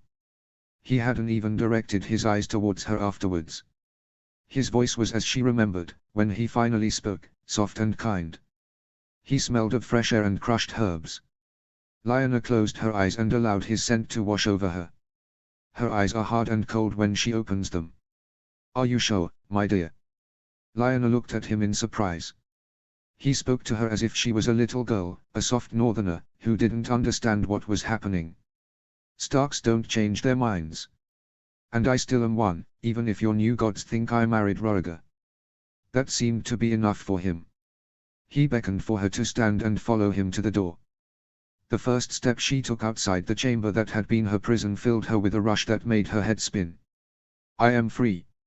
In a way. He led her silently toward the first floor, and then even further down, into the depths of the castle. They entered the catacombs with a single torch to light their way, but their surroundings remained dim in the flickering light, as Lionel remembered them. She could barely see anything, the light of the fire too bright for her eyes, now accustomed to the darkness of her tower prison. Varys led her confidently between dragon skulls and through dusty doors, never slowing down or looking backwards. I memorized this path when I first arrived to King's Landing. He explained to her as they walked. It's the first one I teach my little birdies, and likely the most useful, then comes the one that connects the castle with one of the nearest brothel. You would be surprised how many high-born men loosen their tongues with women, or men, they've never met. Oh. Was all she said, walking behind him, slightly interested in what he was saying. It might be useful someday. Where are we going? She asked him after a few moments of walking in silence. To the dark cells, my dear. The rest of their walk passed quietly, neither of them speaking. They passed through rotting doors and they encounter so many forks that Lionel can barely remember what branch to take. She often glanced into dark rooms and wondered if any of them were the place in which she'd sparred with Oberyn. They finally reach a door at which Varys stopped.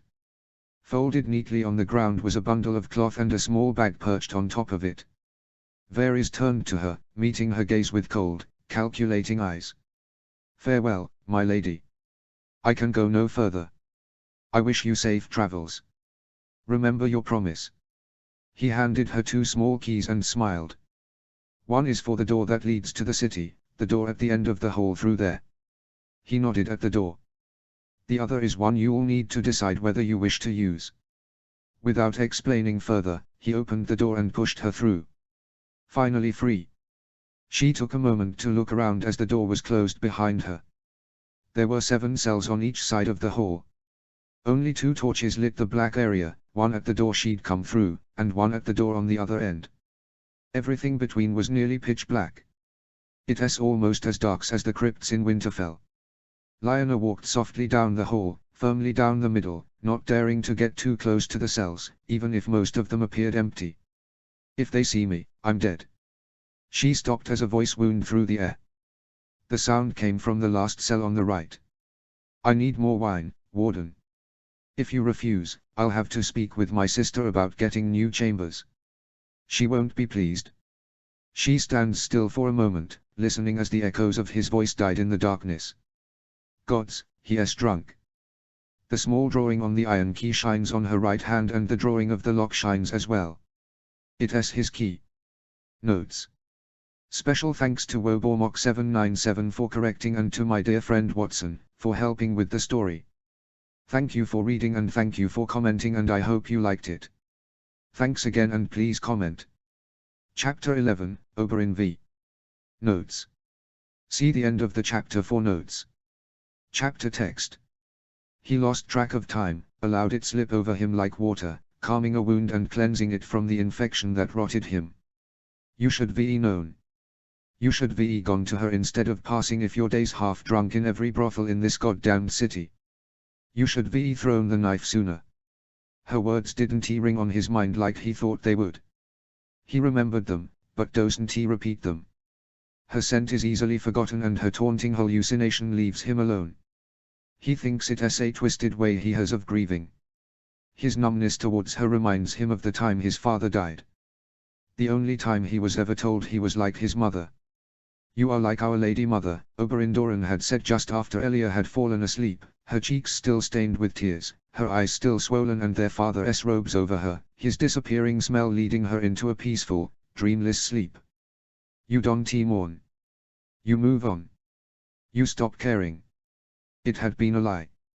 When was left alone, he had silently cried his eyes out, missing the only man that was like him in his family. The man that had promised him to give him brothers and sisters that would be like the both of them. Wild. Free. Useless. He pressed the cold key to the palm of his hand and the words she said to him echoed in the darkness. Her face appeared to him and spoke with the coldness she had. He had seen her through the bars and looked upon a different girl he had known. She looked older, sharper, wilder and darker. She wasn't a girl anymore. She didn't even look human. Her eyes shinned with death and her voice sounded like ice and pain. Don't think about me, don't talk about me, don't remember me because you are nothing to me and I'll kill you and all your family. Here's your key. Run away, take the ones you love and hide. Pray that I don't find them, because if I do, they'll die screaming in pain. Then she had given him his key through the little hole with iron bars on the door, then she had turned and walked away. Her steps silent against the floor, she had disappeared into a darkness that would never swallow him. She did right. He repeated this every time he caught himself thinking of her. She did what she had to. She did what you would be done. But that only made her more perfect in his eyes. This time the darkness was soothing. He calmly held his key and waited for what was sure to be next. He made no attempt to run away. Not attempt to move or even to speed things up. He just waited for them. It took less than Oberyn expected. Less than a day, or that's what he had thought. They sent the guards to get him and he was escorted through the dark twists and holes that made the catacombs where he used to fight her. He could feel her ghost lingering around him. He said nothing as the guards lead him through the empty courtyards, his eyes traveled silently to the sky and he watched as dawn began to break. Slowly adjusting to the light, Oberyn wondered if Lyanna had gone through the same. Somehow he doubted it. They pushed him inside a room that had no windows, only lamps and a fireplace, both bursting out like they were in the middle of the coldest of winters. Dragons do like fire, but so do salamanders. Both of them were present. She sat, her belly half swollen and Oberyn noted that she has gained a little bit of weight. He would be smiled in the past. Her hair, on the other hand, seemed grayer and far more fragile than he remembered. Gods! It's killing her. Roriga looks even worse. His hair no longer looked like silver, but snow, a tired look spoiled his otherwise perfect chiseled features and he had lost at least the same amount of weight that Oberyn. His hand is still bandaged, Oberyn noted with interest. It should be healed by now. He did not hide his grin. Both of them deserved it. Shrivel up, would you dragon? Tire yourself up and die. Make our lives easier, please. Elia wanted to say something. But he didn't allow her to. He spat his words, half furious and half disgusted with her. Did you know? At first it seemed like she didn't know what to answer, but then she lowered her eyes, ashamed. He didn't take his eye off of her. You bitch. I had a small suspicion, based on nothing. I didn't want to believe it. He turned around and kicked an empty chair. It fell and he kept hitting it until it broke. Then he grabbed a bottle of wine and threw it towards her. It didn't hit her, it wasn't supposed to, but it caused the effect he wanted. In her eyes he saw her realize how much he hated her. It turned her cold. He said nothing. Roriga stood silent, watching him from afar, not daring to stop him. You could be told me, he finally spits at her, panting. And you would be done what, exactly, she shots back, her voice changed into her queen voice. She was just as angry as him, but she controlled it. The cold exterior never suited you, Elia. You care too much to pretend you don't. He didn't answer right away. You should be told me. Then his eyes turned to Roriga. You should pray that she doesn't reach her brother. If she does, you'll have no power over them and they'll have nothing to lose. They'll tear you apart and I'll enjoy watching. Roriga looked at him in strange way. Like he hoped Lyanna would reach the north. Like he cared for her. If you fell in love with her I'll kill you. That doesn't matter now. She won't reach her brother. Elia's voice was calmed and proper. Queen-like. She was expecting him to ask her why. She sounded like Lyanna. Filled with determination and power. We've sent men after her. The silence invited him to do it. He looked at Elia and asked softly. What kind of men, dear sister? Mercenaries, answered Roriga. We hired a small group of mercenaries and placed a prince on her secretly. Varys helped us. We also took a girl, dyed her hair and locked her up. There's virtually no difference between them. But that didn't fool Aerys. He hired men of his own to go after her. Oberyn doesn't even turn to him this time. Shut the fuck up, or I'll rip your tongue out. He does. Someone told him and before we could stop him, he ordered a group of guards to hunt her down. He is convinced she's with child Oberyn. He thinks it's Roriga's. Elia doesn't comment on the possibility that it may be truth. He only hisses this, but in the middle of the angry silence that sounds him, it sounds as clear as if he had shouted it. It better not be true. Roriga clears his throat. It isn't he. Elia's eyes locked onto his. Oberyn said nothing. Why are they telling me this? He just turned around and walked towards the door. Lock me up, will you? I don't need to hear your bullshit. Oberyn. Elia leaves her chair and looks at him like he's just a servant. Someone she's never met. She wants me to go after her. Man up, will you? We don't have time to beg for your forgiveness or to convince you we feel bad about what we both did.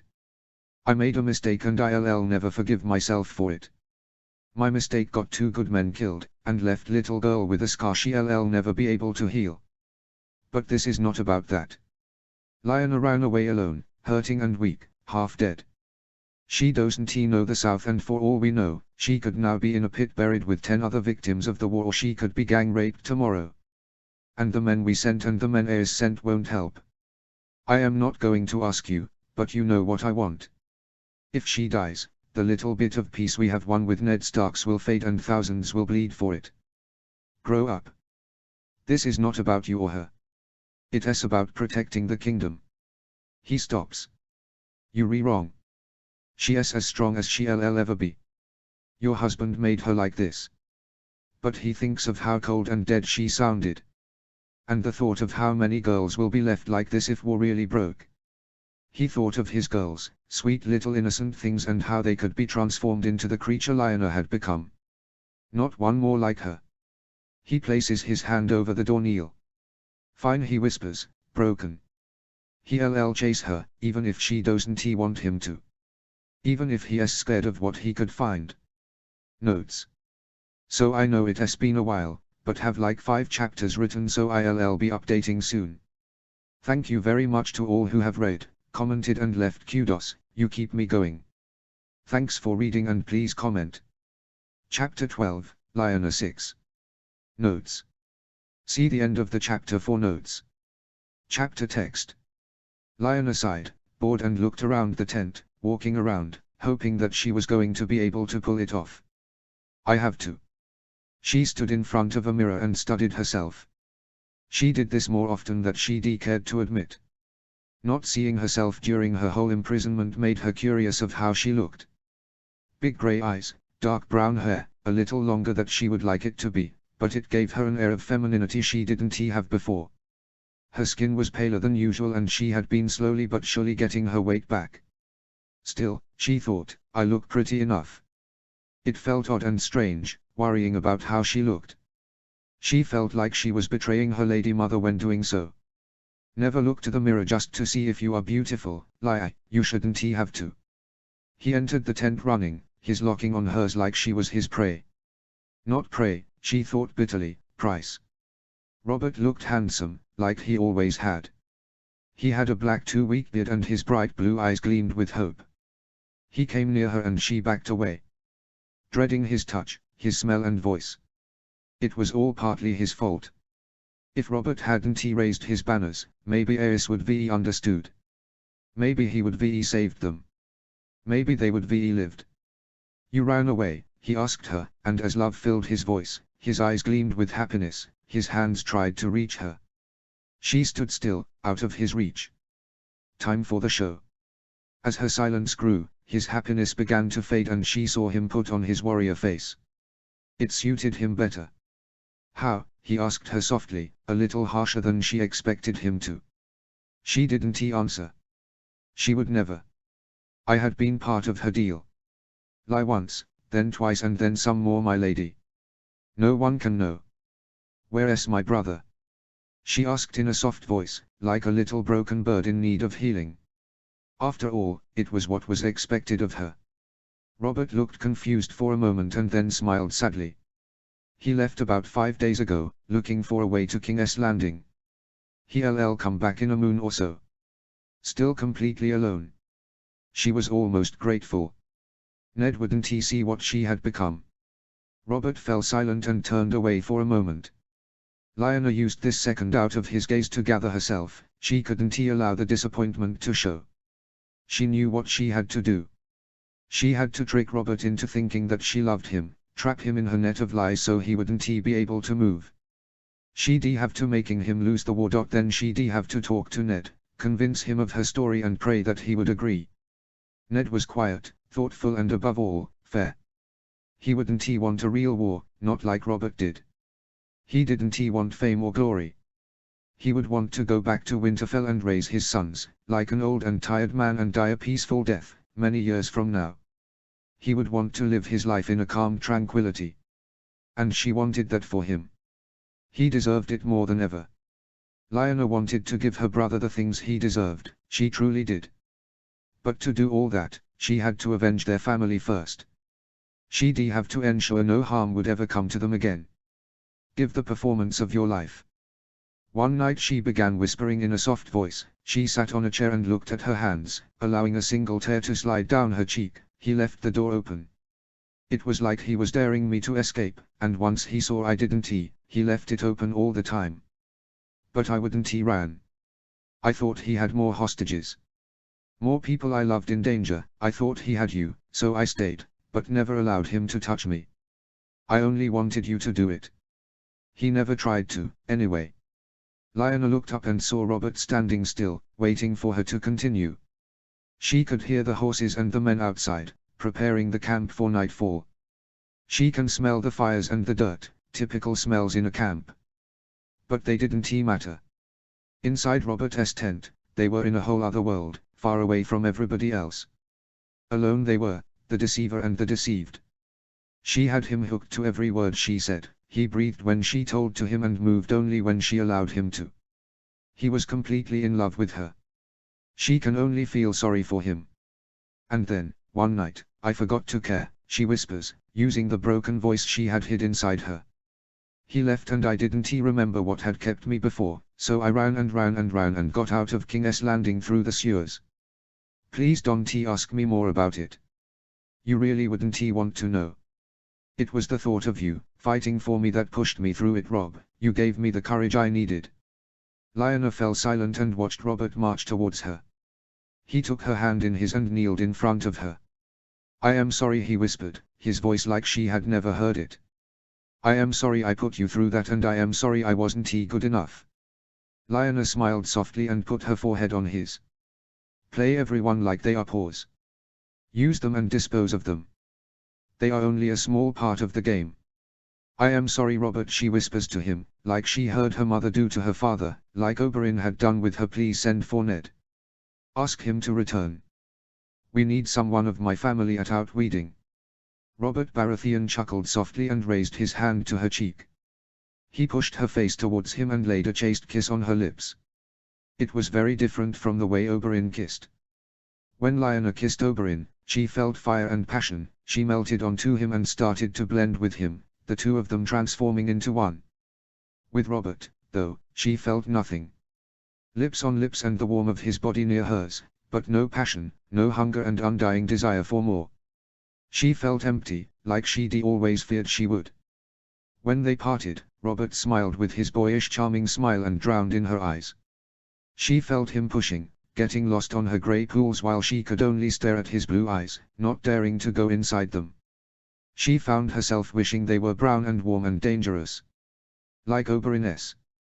Before he could kiss her again they were interrupted by a stranger. He was tall, had grey hair, small dark eyes and a nose that reminded Lionel of an eagle. But he wasn't necessarily bad looking, and as his eyes laid on them, Lionel realized that he looked much smarter than Robert. He wouldn't be easily outsmarted. He wore an eagle on his chest. John Arryn.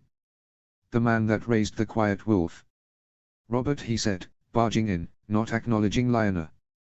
We have captured a prisoner. Robert jumped away from Lionel and out of the tent. She got up slowly and studied John Arryn carefully. He studied her back. Who is the prisoner, my lord? Lionel asked softly, as both headed for the tent's entrance. He looked down for a moment. Chuckled and opened the tent for her. Your lover, my lady. Lionel didn't allow him to see her fear.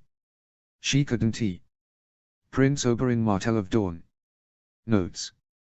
Sorry for taking so long. I've been out of the country and oh my god, there wasn't internet connection where I went and I didn't have my laptop and sorry. I hope you like this chapter and please comment. I am so glad to be back. Chapter 13, Jaime. Notes. See the end of the chapter for notes. Chapter text. He woke up in the middle of the night, panting. A vanishing darkness surrounded him and he wondered if Lionel had ever felt like he felt now, locked up in a tower, no possibility of going out. Probably not. Lying next to him, Cersei slept. Her golden hair was tangled with his and he felt her warmth through his skin, hitting his core. She opened her beautiful emerald eyes and looked at him smiling. Gods. I really thought you were saying the truth, she whispered to him, in a soft, silky voice. I was. Jaime hadn't meant to kiss her. He hadn't meant to answer to her moans and pleads. He'd promised himself he would only do one thing with his life, and loving Cersei wasn't it. He'd promised to Rhaegar he would protect his family if he protected his. Cersei's hand slid down to his manhood. She began touching him slowly and his body, betraying him again, answered to her touch. He closed his eyes, throwing control and surrendering himself to her. He didn't even hear the intruder. She worked him slowly, moaning herself instead of him. Jaime watched her silently. She seemed so sure, so ready. What's gotten into you? He asked her later, when they were both covered in his seed. Nothing, she whispered as she glowed next to him. Just the right things at the right time. Asterisk asterisk asterisk. You are excused, Sir Jaime. Roller's soft voice woke him from his dreamless sleep. You've spent your whole day with us, sir. I think both you and I would like some privacy, the Queen continued. Jaime watched her without blinking. All silver and lilac, the woman was beautiful, a certain air of elegance surrounding her. Somehow she reminded him of his late lady mother, Joanna Lannister. Jaime allowed the royals to dine alone. He called out a guard and stationed him on the door. Then he went to his room, where he knew Cersei would be. But all the way, he could only think about the Targaryens. He felt awkward around them. Partly because he couldn't stand the sick look Queen Rhaegar had, her belly slowly beginning to swell and her skin becoming paler and paler, and partly because Rhaenys and Viserys would look at each other and then at him with fire-piercing lilac eyes. They know what you did, a voice that sounded way too much like Cersei's would whisper inside his head. They know you allowed the she-wolf to escape with Varys. They know you are the reason they re-locked up. Jaime couldn't argue. He was the reason Rhaegar had demanded to have his whole family locked up and protected because he had opened his mouth about possible hidden entrances to the Red Keep. He had been the one who told the prince about how his father had raped his mother after the deaths of Brandon and Rickard Stark. He heard her screams once again, as he approached his chambers. Loud, fearful and pleading. The she-wolf had cried for her brother, for her father, and he stood there like stone. Frozen, as if he was dead. He had watched Rickard Stark burn, Brandon Stark choke and Lyanna Stark cry. He'd done nothing. And then he had stood outside Roller's door like a good guard. He had listened to the Mad King rape the queen and had gone inside himself, like Cersei had told him to do. Coward. He had gone to the land where he and Cersei were alone. Where she was fully his and he was allowed to love her in front of everyone. But her face had changed as he kissed her. She'd become Queen Roller, her screams having clashed against his inner walls, and he had to ask Jon d'Arryn. Shouldn't we do something? The answer had been swift. No. Cersei waited for him in his bed. She was naked, looking like a vision sent from heaven. He was already getting hard. No, he said to himself. Not again. You shouldn't be here. His eyes darted forward, locking onto her eyes and not allowing her to use her body as a diversion. Cersei stood in front of him, her eyes slowly turning into stone. He could see her grow angry. Her hair was simply braided and her shoulders showed. She was wearing little jewelry and makeup. Jaime had the impulse to yank her towards him. What are you doing here? His voice was rough, cold and detached. He braced himself, waiting for her rage. Not again, Cersei. I won't help you again. I am visiting my dear brother. Am I not allowed to? She said, her eyes cold. Green like emeralds, frozen like winter. She stepped closer to him, too close for normal brothers, but there wasn't anyone near them to see. No one would ever do. This ends. Now. Go away, Cersei. Go warm some other idiot's bed. This one is tired of helping you with your schemes. Her voice came soft, silky and lustful, yet he could feel the anger emanating from her body. Didn't he expect any less from you? It doesn't matter if I am allowed or not, dear brother, soon you'll have to stand outside my door and you'll be forced to do as I please. She turned around and took one of his robes. Jaime watched her go silently. He somehow felt lifter. Asterisk asterisk asterisk. He hadn't even closed his eyes when the fire started. He smelled the smoke and ran outside his chamber. All hell had broken loose. And Jaime Lannister froze. Brave as a lion. Hear me roar. He forced himself out of his castle. Everywhere he looked he saw flames and smoke. On the doors and tapestries, the air filled with the dark clouds. The fire roared around him and he felt the tower grow weaker. The stones from the wall started to turn black and the hot air burned his throat. Get the queen. He broke part of one of his robes and used it as a mask, to avoid the smoke. The tower seemed eternal. Jaime jumped, 2 to 3 steps at a time as went up. Queen's chambers were less than 2 full stores above his and he cursed himself for not sleeping in her room. The smoke made his eyes tear up and he kicked the door open. Rolla had Viserys in her arms and the prince was screaming, but all Jaime could see was Rickard Stark burning alive in his armor and Rolla standing by her husband, allowing a young girl to be made an orphan. He almost left her there. Carrying the young prince, he ran with them to the entrance, where, to his surprise, there were servants trying to help. They took the queen and he went back inside. Elia was nowhere to be seen. He ran to her chambers, and she wasn't there. She went to Rhaenys' chambers. And as he ran he heard the stones crack. He saw the wood turn to ash in front of him and wondered, once again, what was that Aes saw in his fires. He found her when his lungs were beginning to hurt. His throat was irritated and tears fell down his face. The things I do. Elia of Dorne was surrounded by fire when he found her. She looked very much like Rolla had. She had both her daughter and her son on her arms, holding them tight. Jaime knew it was her because the flames were licking her face, destroying it. He could see a small portion of it untouched, her cold dead eyes forever looking scared. Her children were fully burned. Their bodies slowly turning to coal. Rhaenys' brown hair had turned to long big flames, the skin of her face was boiling, her eyes already melted. Jaime did not dare to look towards baby Aegon. He just watched them burn. Then he walked towards them slowly, burning himself in the process. He remembered Cersei, and how she seemed to glow lying next to him. Just the right things at the right time. She knew, he thought, a small tear evaporating before it ever left his eye. Cersei knew about this. He doesn't feel the flames, he just does as Cersei told him. He hides in his castle and watches as the body of Elia of Dawn is transformed into a bright ember. Jaime Lannister didn't he feel the flames starting to crawl up his body, he didn't he feel the smoke filling his lungs, he only felt the tears, he couldn't he cry for the woman he was meant to protect. His twin sister did. As she watched the tower fall down and fill the air with ashes and smoke, she felt the fire tingling on her arms, the hot air on her lungs. But she did not shed one tear. She couldn't. Notes. Hi. I'll be posting a new chapter soon. Sorry for taking so long, again, but this one was kind of hard to do and to write. Hope you liked it. Thank you very much for reading and please comment. Chapter 14, Oberyn 6. Notes. See the end of the chapter for notes. Chapter text. Robert Baratheon knew nothing of interrogating captives.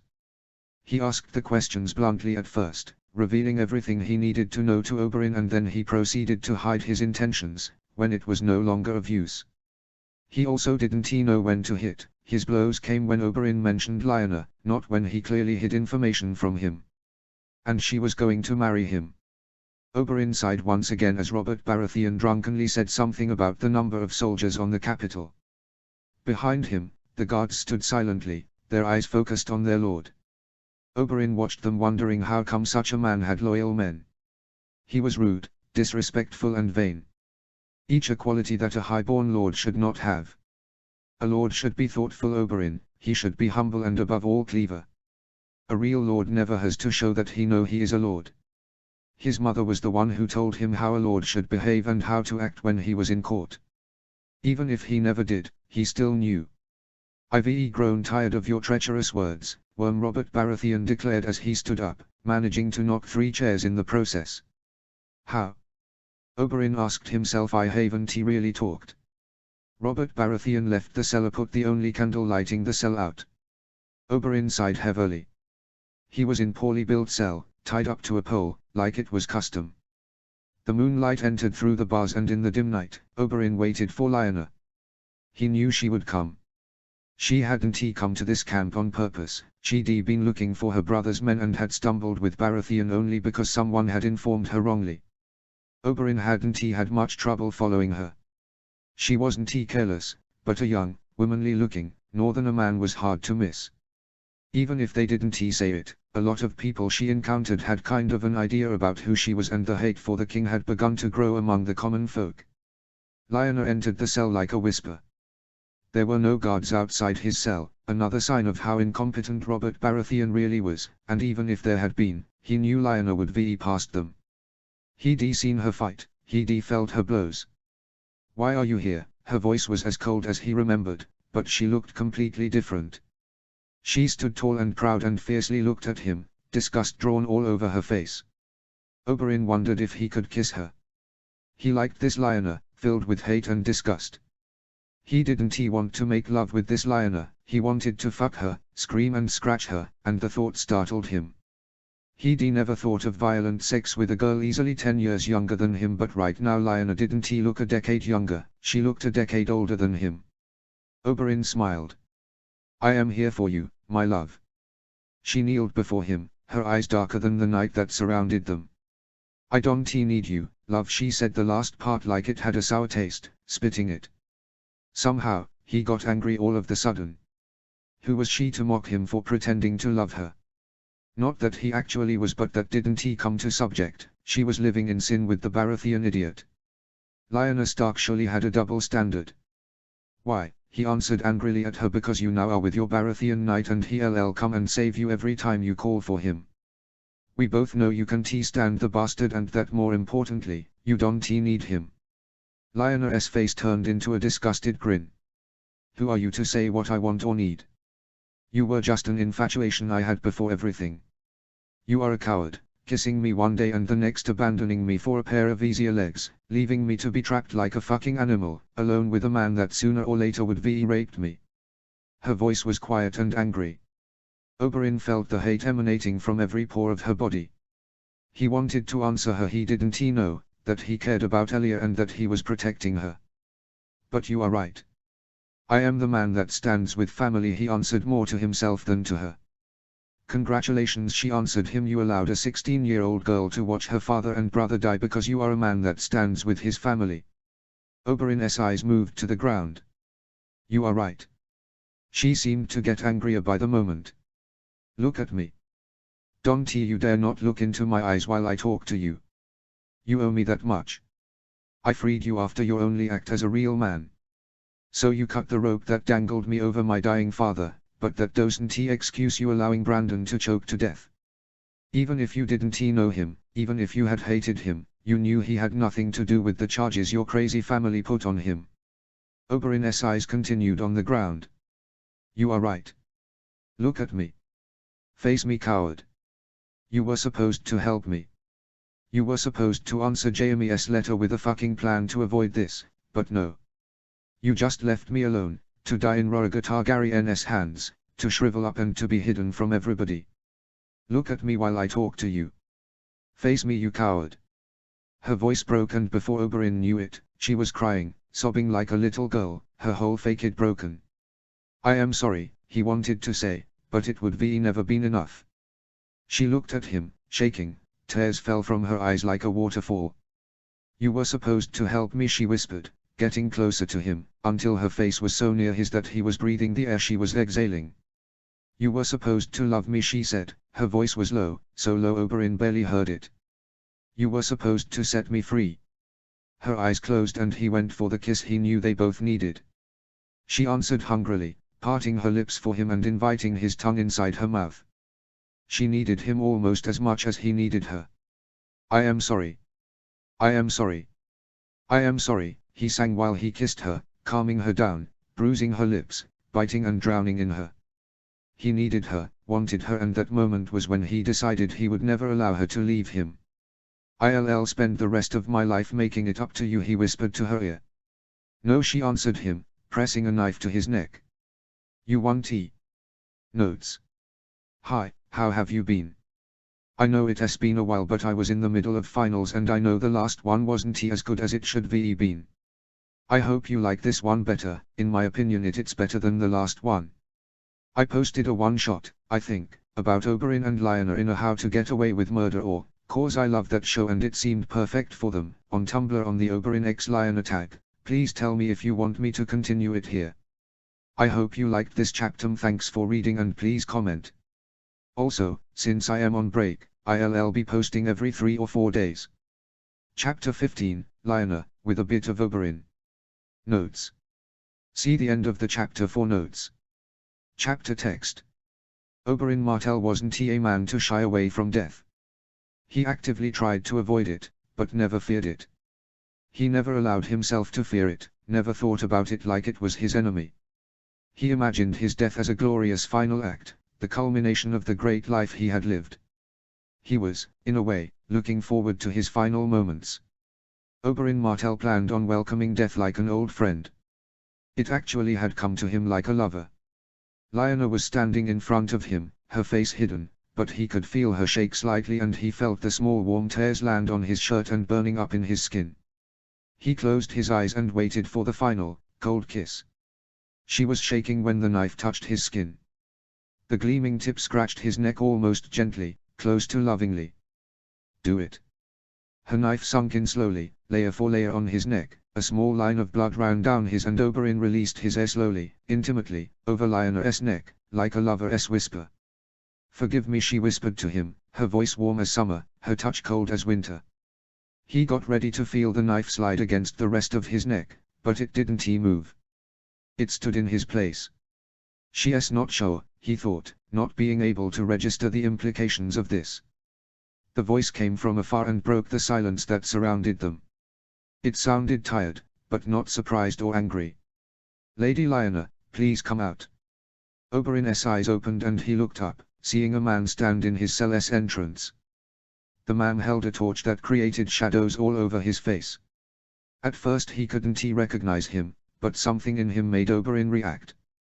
The older man standing there wasn't just a common soldier, despite his dirty, worn-out clothes, in his small eagle-like eyes gleamed the spark of intelligence.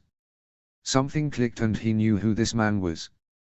He was the man that was actually running the war. Jon Arryn of the Vale. Lionel stood up slowly and looked at Jonarin. She didn't say anything. And seemed unsurprised to see him there. As the idea of death began to fade from his being, he waited for some kind of calmness to invade him. But Oberyn didn't feel different. He didn't feel saved or thankful. The calming, silent peace in which he had been sinking, disappeared and was replaced by nothing but a fading carving of the warm death had come with. He noticed he only missed Lionel's body against his. His life is mine to take, she said, dead serious, not a hint of emotion on it, and I want to kill him alone, so please leave my lord. Jonarin looked at Lionel, his eyes turning slightly darker, but his expression remaining the same old, tired one. He sighed so loudly Oberyn heard him. Come with me, Lady Lionel, I believe we have subjects to discuss and I would really appreciate the comfort of my tent. Let us leave the Red Viper alone. Lionel studied him for a second before cleaning the tip of her knife and walking away, once again leaving Oberyn to drown in the sea of darkness. Asterisk asterisk asterisk. Please my love. No. Jonarin opened his mouth to say something and Lionel's mind slipped off. She actually liked the man, she thought he was smarter than most and wanted to see who was the man that had raised her brother, but sadly, Jonarin didn't see women as valuable, smart creatures, he saw them as means to an end, either alliances or reproduction. Her mind wandered alone towards Oberyn. Kill him, a part of her begged. Kill him and be done with it. You were ready to do it. Was I? She didn't know the answer. I want, bellowed Robert. Lionel Stark was getting tired of standing this new Robert Baratheon. She kind of missed the loving, almost to a smothering level man that would ask her every 5 minutes if she was fine and never allowed to do anything alone. Instead she now had to deal with a jealous and controlling small child, all because Jonarin, not her, had recruited Oberyn as an ally and had freed him, allowing the Dornish man to walk freely through the camp. The idiot. Lionel didn't know if she was thinking about Oberyn, Robert or Jonarin. Please Robert, just allow me right to him. I am getting tired of your stubbornness, you stupid little boy, she was tempted to add, just to be able to watch Robert's reaction. Robert Baratheon, a king on the making, paced around his tent with a goblet of wine, half empty already, and continued to act like he was the most sober person there. No lie, it's too dangerous. Their spies could capture your letter or follow it to where Ned is hiding, he said in a serious, patronizing voice. And sending him letters with our plans to attack the capital isn't he? Robert, consider it for a moment. She misses her family, her brother, your friend. Allow her to write a few lines, you can read them and see that she doesn't say anything dangerous. Jonarin tried to reason with him. First, I don't need his or your approval to write to one of the 2 brothers I have left. Second, like I would reveal something important. You should worry more about his whores. And third, this is the exact reason why we can't be married. He is as stubborn as a mule and likes to hoard people almost as much as Cersei Lannister. Lionel sighed silently, now she was speaking to herself. Great. As the discussion continued, she watched Robert interact with the only man he thought above him. He was respectful and listened, he tried to give arguments and listened to Jonarin's reasoning, even if he was a drunk as he could be and still stand up. She saw a different Robert, a well-behaved one that seemed a bit like the Robert she'd imagined. The Robert Baratheon she was seeing was the one she thought she'd fall in love with. She wondered if this was what Ned saw normally on him. Maybe I would see it on him if I were treated as his equal. She regarded the affair for a moment, imagining the kind of life she could have if he saw her as a person and not as an object. It seemed like a happy one. Then she saw him not paying attention and followed Robert's eyes to a young, rather pretty-looking girl. Enough. Fine, my love, she spat. I won't write to my brother, assuring him I am alive and well and I won't ask about how he and Benjen are doing, even if they are the 2 last members of my family. Robert stood silently, watching her with surprised eyes, like he didn't know she was there until a few seconds ago. I'll let you write to them, lie, on one condition. What? Marry me tomorrow at dawn. No. Never. Fine. Notes. So the process of writing this one was complicated and I am not entirely sure of it, so forgive me if it seems weird.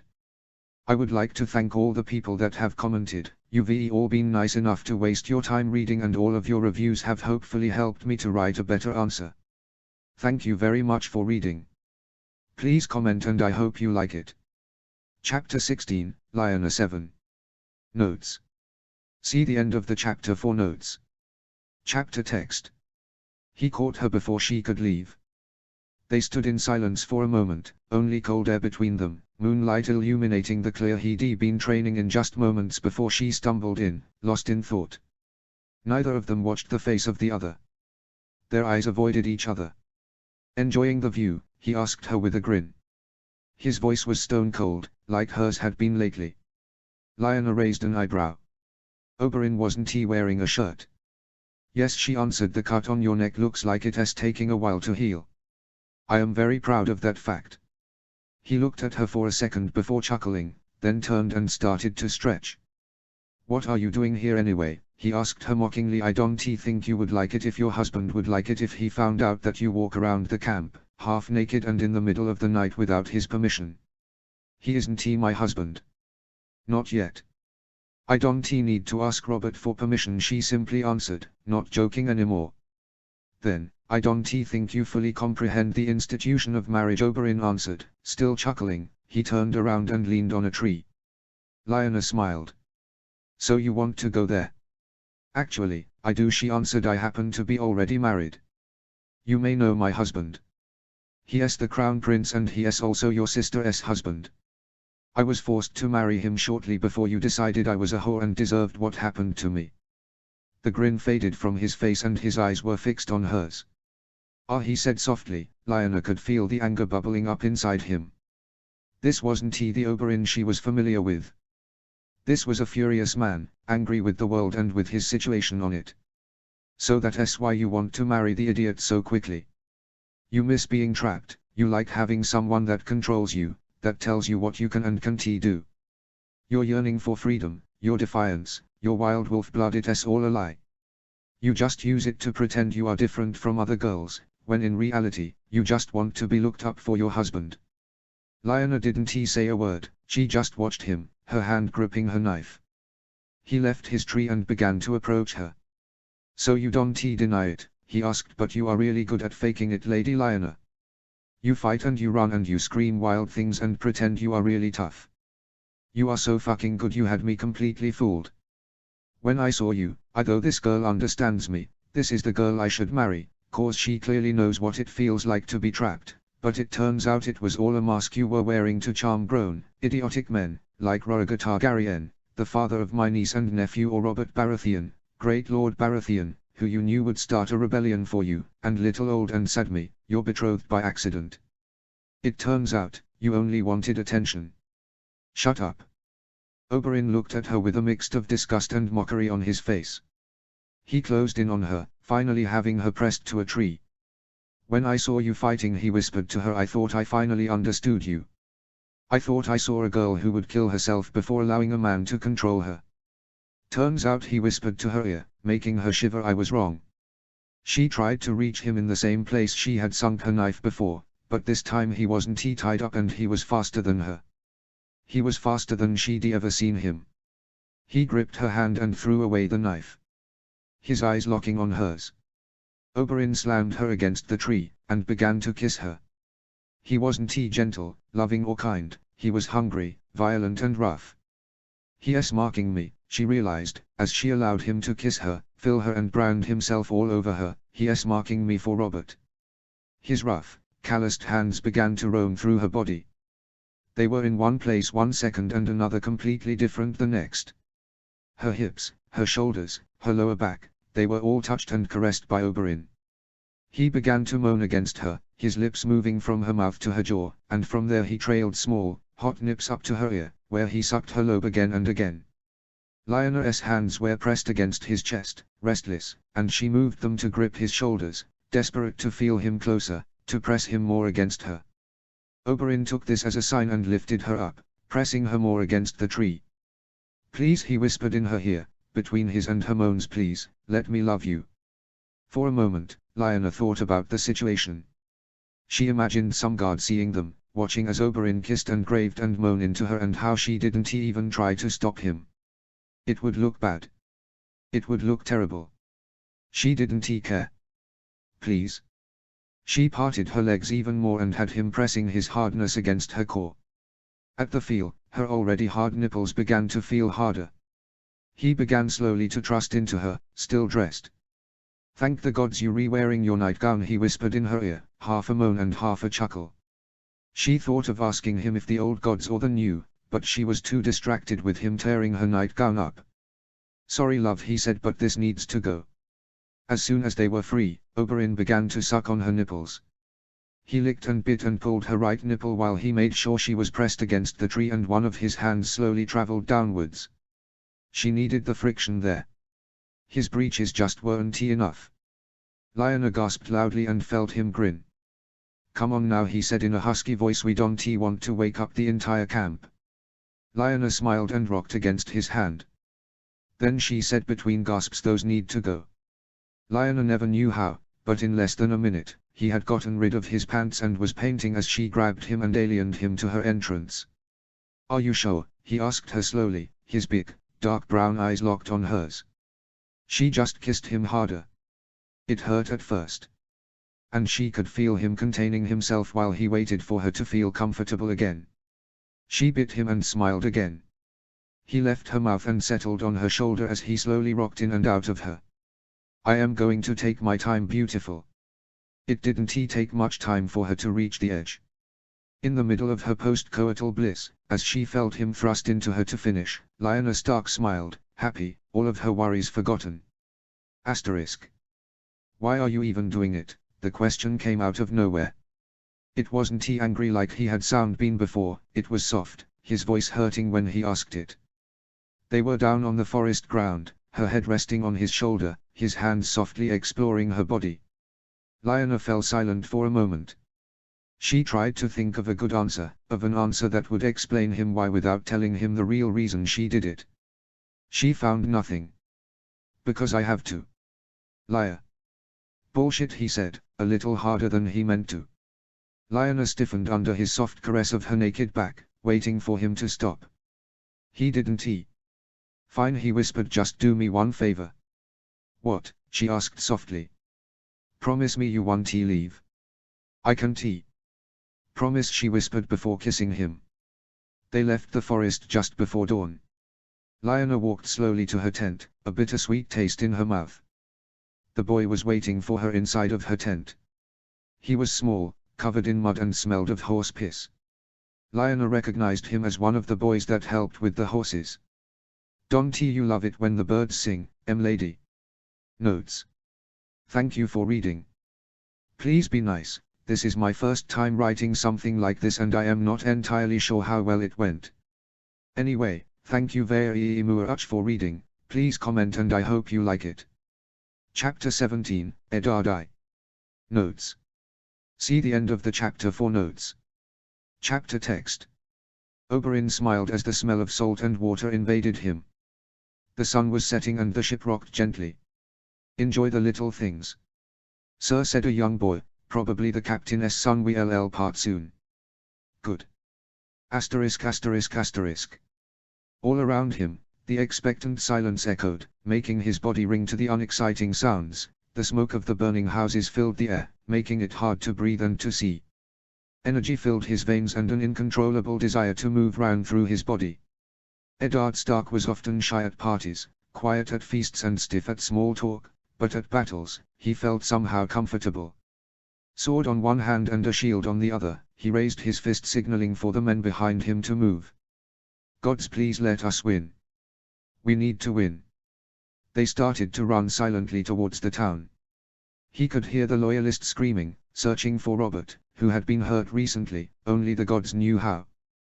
They stopped at the edge of the trees. He located Hoster Tully and silently nodded. The man, older than him by at least 20 years, nodded as well. They weren't the full forces. A big part of them had been left behind, ready to enter the city once they had taken the outer wall protecting it. "We are coming for you, Robert." For Ricard, for Brandon, for Lyanna. The men behind him, half Northerners and the other half Hoster Tully's men he had won by marrying Lady Caitlin. Caitlin, he remembered he had to call her now, started to stomp and scream in approval. The battle began in the middle of the night. Eddard's first kill was a young man, probably of his age, but of common birth. He had a sword too heavy for him and moved like he had an injury on his knee. Ned kicked it and with a blow with the flat part of his sword on his neck killed him. The next one wasn't as easy. It was Squire, a man that had fought before and that fought well.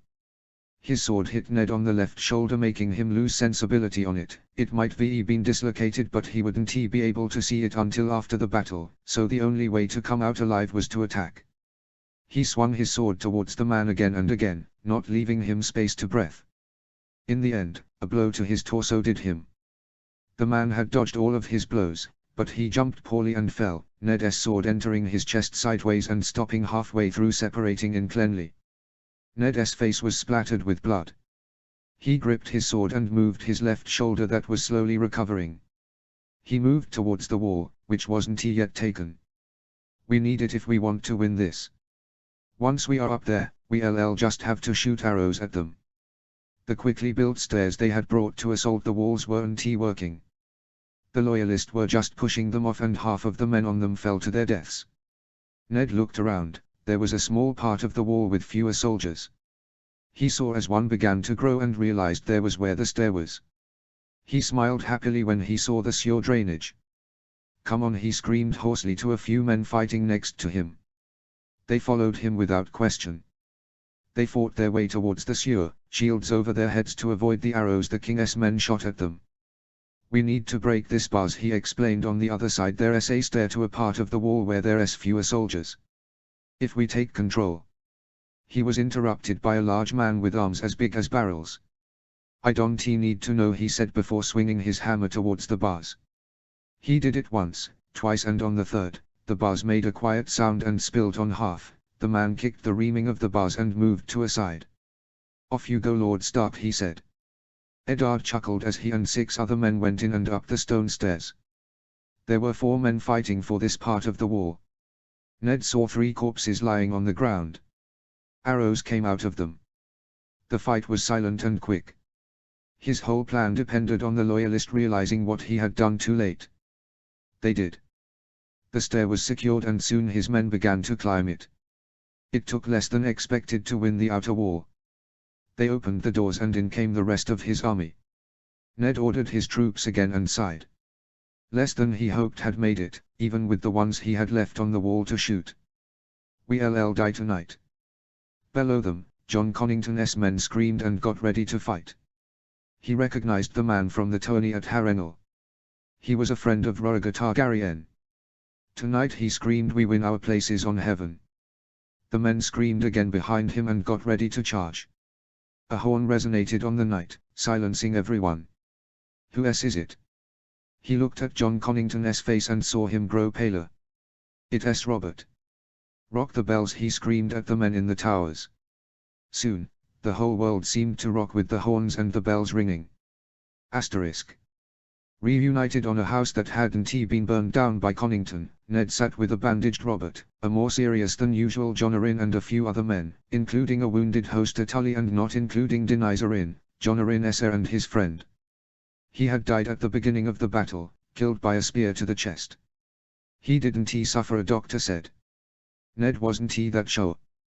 The Hand got away with most of his forces still able to fight and well organized. But this doesn't really matter now, said a man Ned didn't recognize. It might be been because he actually didn't know the man or because he was too tired to think properly. All he wanted was to wash the blood, ashes and dirt off and go sleep. It's for the better really, said Hoster Tully. If Aes thinks Connington failed him, he might do the same he did with Owen Merryweather. If he chooses a new hand, it might anger his son, and the division of their forces is exactly what we need. But he might call back on Tywin Lannister, answered Jon Arryn. He hasn't expressed yet who he supports, and we can't have him on the Targaryen's side. We need to have his support. He directed his eyes towards Robert. Ever the teacher, he wanted him to suggest the correct answer. Robert Baratheon didn't seem to realize. He was too busy eating. Ned sighed, he actually knew the answer to this one. Jon Arryn had used the same phrasing when he suggested he should marry Lady Catelyn. You want Robert to marry Cersei Lannister? He asked, tired of politics and movements he didn't understand. Robert's eyes flashed up. No, he said, I am marrying Lyanna. Both Jon Arryn and Hoster Tully sighed loudly. "We don't know if she's still in King's Landing or if she's even alive," said Hoster Tully. "Cersei Lannister, on the other hand, is alive and well, and the daughter to one of the most powerful men in all of Westeros." Robert chuckled and Ned saw Jon shift in his chair. He was clearly uncomfortable. "But we do know," said Robert, standing up. "She was here before. But then the Viper took her and I tried to find her but failed because I wasn't allowed to go out and chase him like the snake he is. So the answer is no. I am not marrying Lannister's daughter.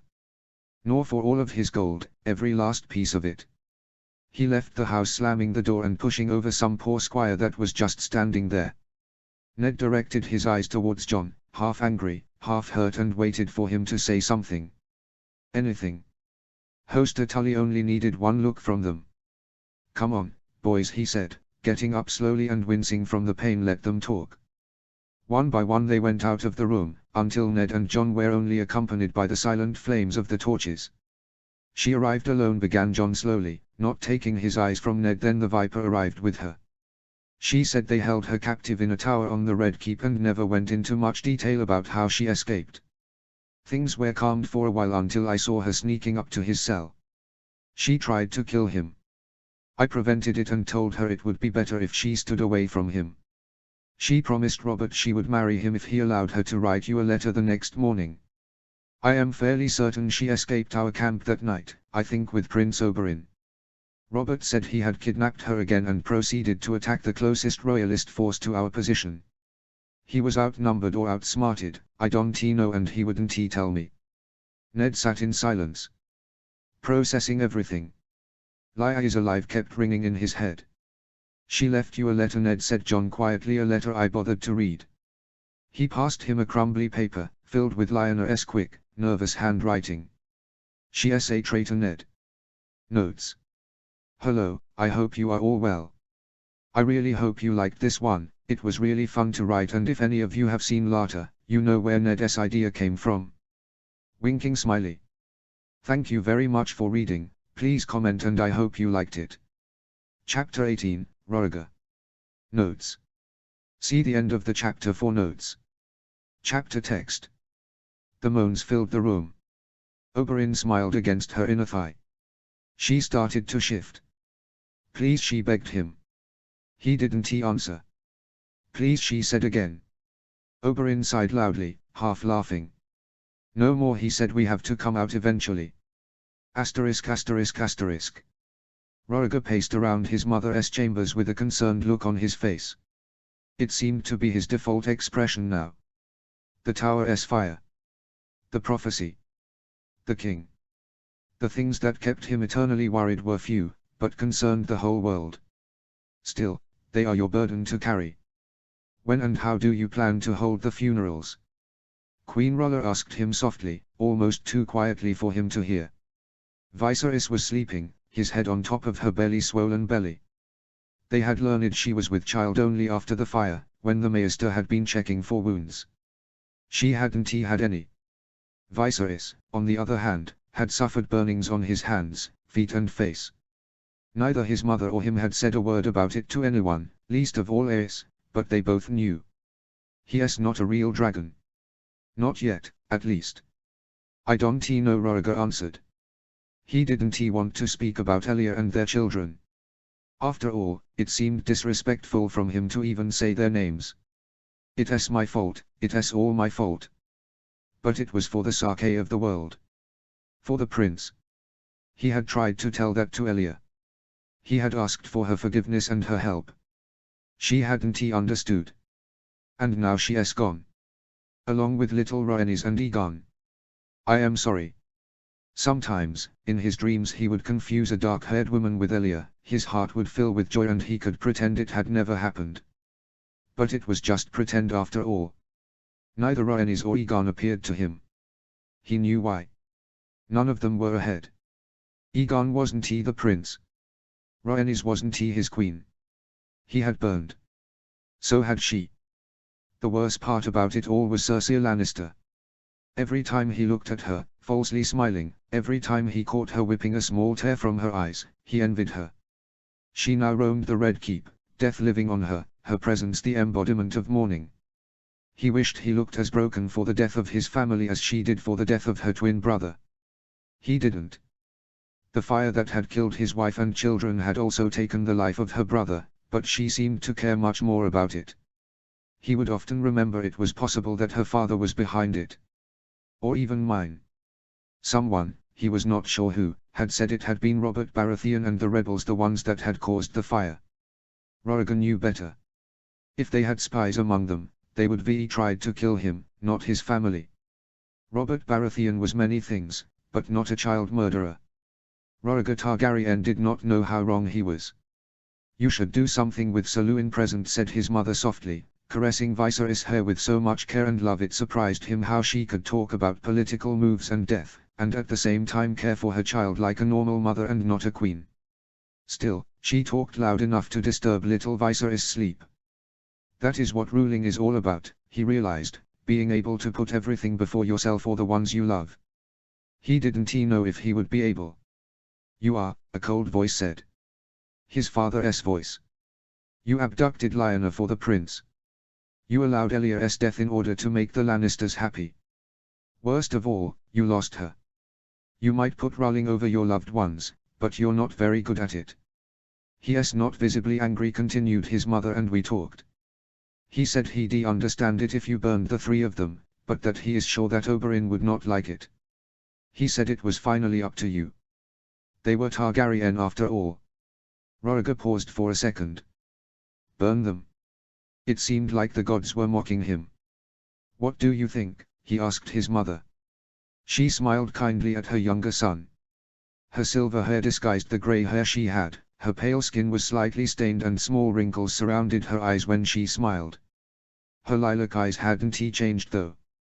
Still bright, still kind, still right. I think you should burn them like the dragons they were, she answered, her eyes proud. Dragoness to the bone. I want you and Sir Luwin there, he said after a moment. My wife's and children funeral will not be a show for court. Rhaegar nodded. She didn't ask if Aerys was allowed to go. She knew the answer. The fire would just excite him. He went for the door, where his new guard waited for him when she called him. Rhaegar, 2 more things before you go. He turned. Stop trying to talk to your father. Forget the stupid prophecy and focus on winning this war. It's your duty. Rhaegar nodded. I wished I could, he thought, but I won't let their deaths be for nothing. Lyanna Stark will be ice and I'll be fire, and together we will bring the promised prince to life. It was foretold centuries ago. I'll find a way to bring her back. It wasn't all for nothing. Rhaegar's face changed then and he saw fury in her lilac pools. He didn't need to hear it. He turned and tried to open the door. It was your fault, Rhaegar, her voice said coldly. Don't blame anyone else because you'll just be lying to yourself. It was your fault your son and daughter died. It's on you, Elia and them burned to death. I know. But it had to happen. They weren't dragons. He didn't say it to his mother. He knew how she would react. She doesn't understand. His father had told him. Your mother doesn't understand the importance of the prince. That's why she didn't searched for ice when it came time to marry you. That's why she wants you to marry Cersei Lannister and to leave the she-wolf alone. He is right. A soft knock on the door startled him. Who dares to bother me in here? His mother sighed, clearly annoyed. A guard came in with a figure wearing a hood. The stranger had mud on their cape and reeked of horse sweat and humidity. She said you would wanted to see her immediately, Your Grace, said the guard, clearly uncomfortable. I found her roaming around the gardens. I thought she was with someone, but when I caught her there was no one with her. This is highly irregular, said the Queen, looking at the guard and not at the woman. Rhaegar knew who she was. The guard pushed the figure forward and took her cape. She has already been searched, Your Grace, he said. The woman interrupted him. Hello, dear husband. I hear I no longer have a sister wife. Lyanna Stark looked at him, a mix of disgust and defiance on her face. He could almost cry with joy. The prophecy shall be completed. Notes. I hope you had a lovely holiday. Thank you very much for reading and please comment. I hope you enjoyed it. Chapter 19, Lyanna 8. Notes. See the end of the chapter for notes. Chapter text. Lyanna sat at the table, eating slowly, her stomach not quite right. She waited for him to come and scream at her. To yell and rage. After all, it was what she needed, what she wanted. He came in like a storm, reminding her too much of the man she had been once betrothed to. He paced in front of her, his energy invading the room, making everything point at him, refer to him, and Lyanna Stark wondered how he could dare believe that he was the center of the universe. In the north, everybody thought of the others before them. He stopped in front of the table where she was having her lunch and sighed loudly. Too loudly. Let us have it then. How dare you, he asked slowly. It's not going to be that easy. I won't let it. How dare I what? She asked with a ladylike manner, just like her mother had tried to taught her once. Roriger faced her, fire on his eyes. He resembles his father, she realized, too much. How dare you believe you have enough power to send my brother and my pregnant mother away? He spat at her. You are lucky she has decided not to depart yet. I have all the power I need, Lyanna answered calmly, taking a sip from her wine. She had trouble swallowing it. I am the crown princess, and if Queen Rolla had actually been against it, don't you think she would have said something? He threw her a glance that promised fire and blood. How appropriate. And not coming to my father's call when he summons you to court, he continued, his voice rising. Or didn't they teach you back at the north that what the king wants, he gets? Were the barbarians that raised you so stupid, savage and idiotic that they forgot to tell you that it is a queen's duty, or would be queen in your case, because let us face it, you couldn't be less of a natural queen if you tried, to attend to the king. His screams filled the room. His rage almost visible around him. The silence that followed every word, every question rang through the entire chamber. He moved like he owned the room, and Lyanna was just some ornament to whom he was allowed to rage at. But she wasn't he. So she stood up. You won't get away with this. Shut up, and don't you dare mention my family, you little shadow of a dragon.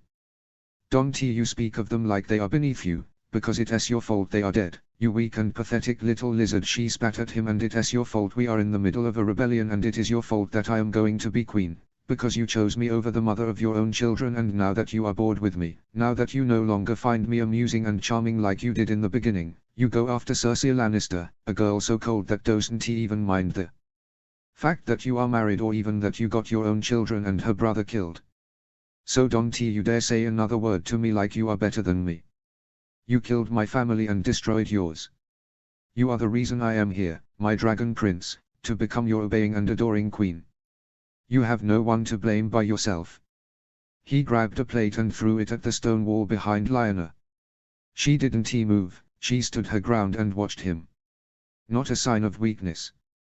Really mature, my liege. Now I understand why my late sister wife left you, she said slowly, enjoying how he reacted to her words.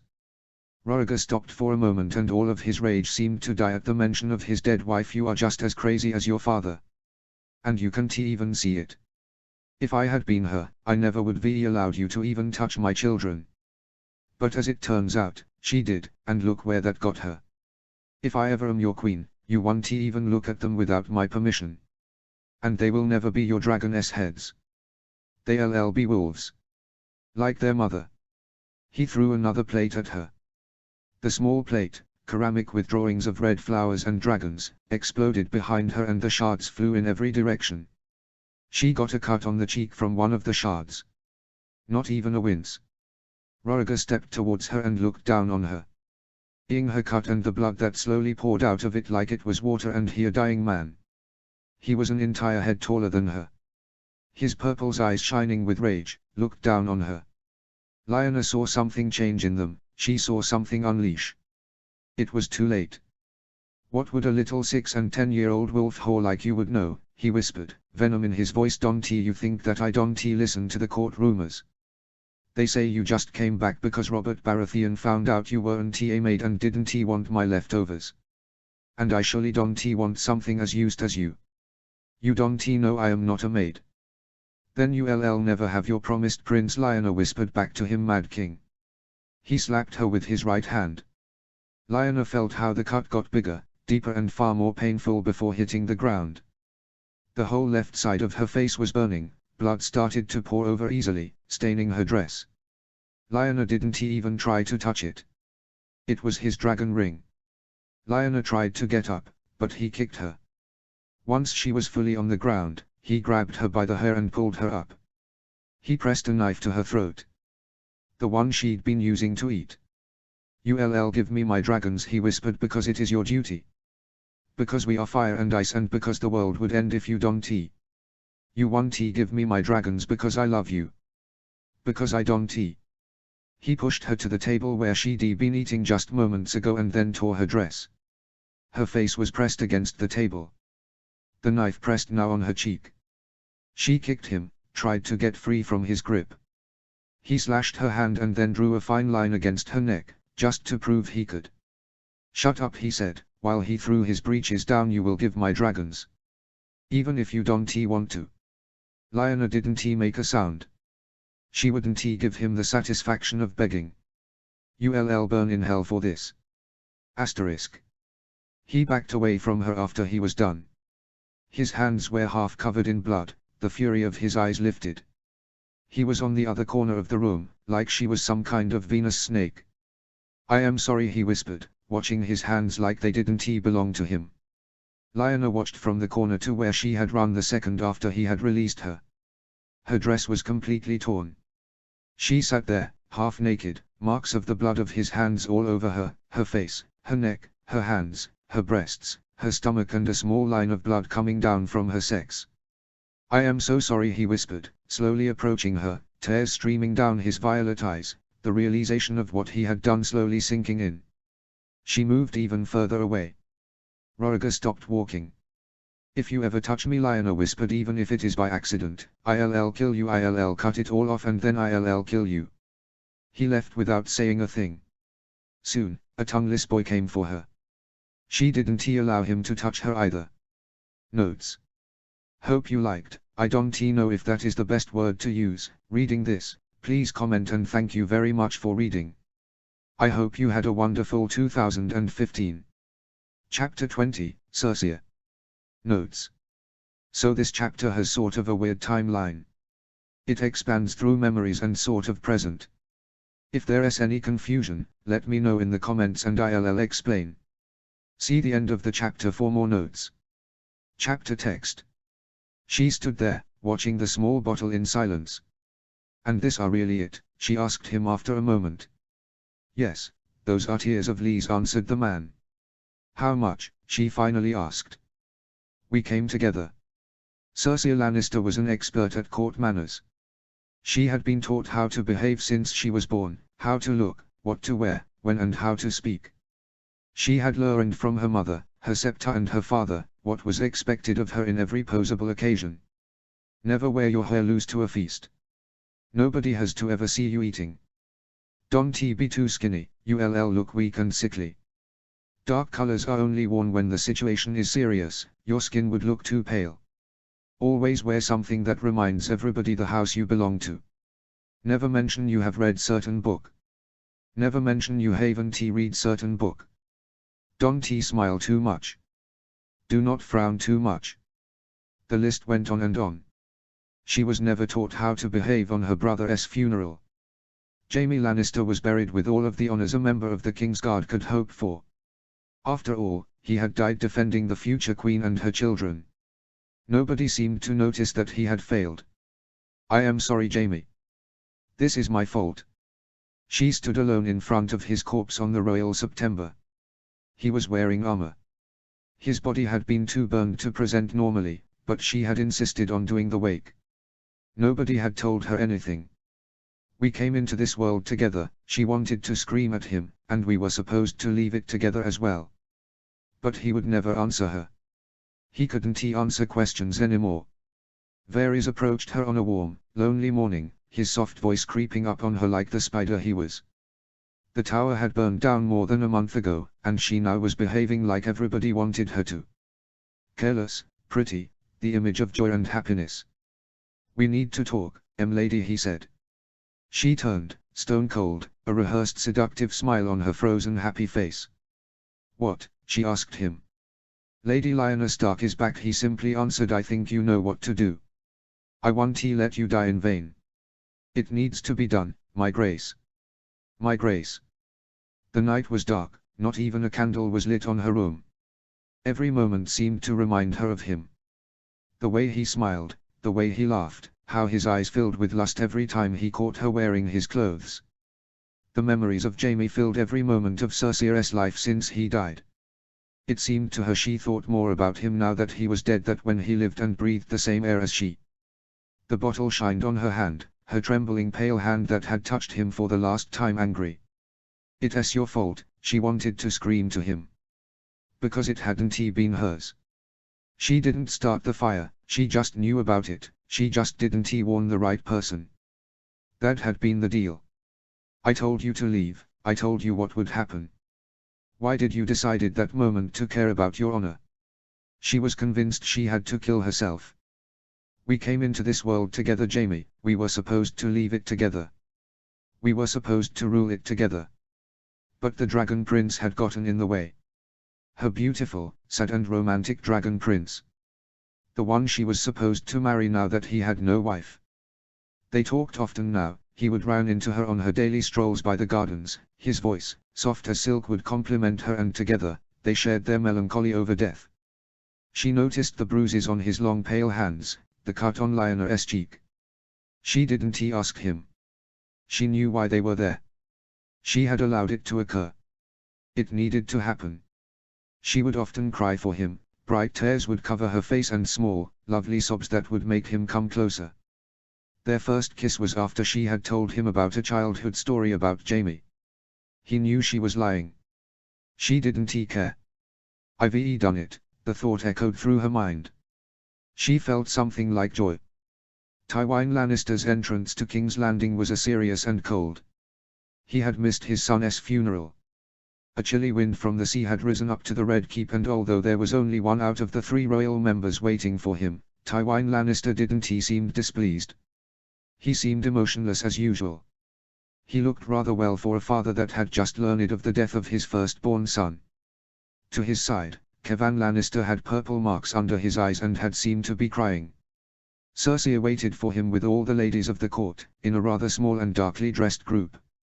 Rhaegar Targaryen greeted Tywin Lannister kindly. Sunlight falling over his silver head and making it appear a river of endless light. "The things I've done for you. The people I've lost for you." The meeting was over soon, and with just one signal from him, Cersei left the group and went to meet him.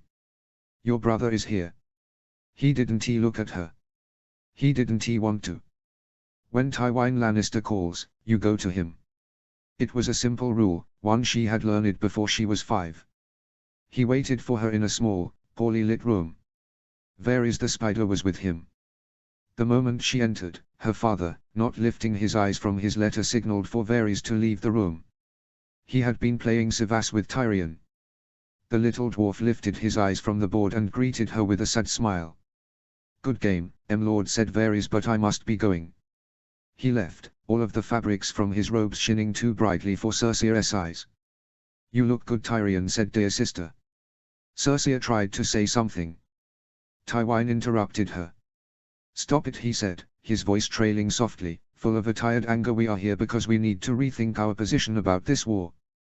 It is too late to support the Baratheon boy now. Jaime's death has pushed us to support the Targaryen king, however unappealing that might be." At this point, Cersei lifted her head. "It's now. Here's the chance." Tywin Lannister knew all of this. He just wanted his daughter to say it out loud, so he wouldn't have to. "He has no wife now," she stated, and Tyrion's eyes went straight at her. His mismatching eyes pierced her. "So?" Tywin asked. "He still has the Stark girl, doesn't he? The one that stated all this mess?" "No," she answered softly. "She's here, but he doesn't have her. He never will. He raped her and now she doesn't even acknowledge him. He'll never have her now." "She could be with child," Tyrion commented after a moment, his voice serious and usual grin gone. "I doubt it," Cersei said after a moment. "She would be showing by now. If anything, she's thinner. I don't think she'll bear him children." "Lies, for now. I still have the poison." Just a few drops will do. If it doesn't kill her, then surely it would kill the babe. Silence fell for a moment. And for a second, Circea believed herself truly lost. That means he'll be looking for a new wife, my dear father Tyrion stated, and since His Majesty the King needs our troops and money, I am willing to bet he'll ask my lovely sister to marry him. I already offered her once to him. Tywin Lannister spat. I want to do it again. She want to marry Rhaegar Targaryen. He passed next to her and held her arm tightly. And one more thing he whispered into her ear, don't try to kill yourself again. You already made too much of a mess and I need you as a bargaining coin. He left the room swiftly. Tyrion stood up, a nasty, grotesque smile on his face. Lovely isn't he it, dear sister, he said, to know you killed the only person we both loved for nothing. But we want to be leaving this world together. Notes.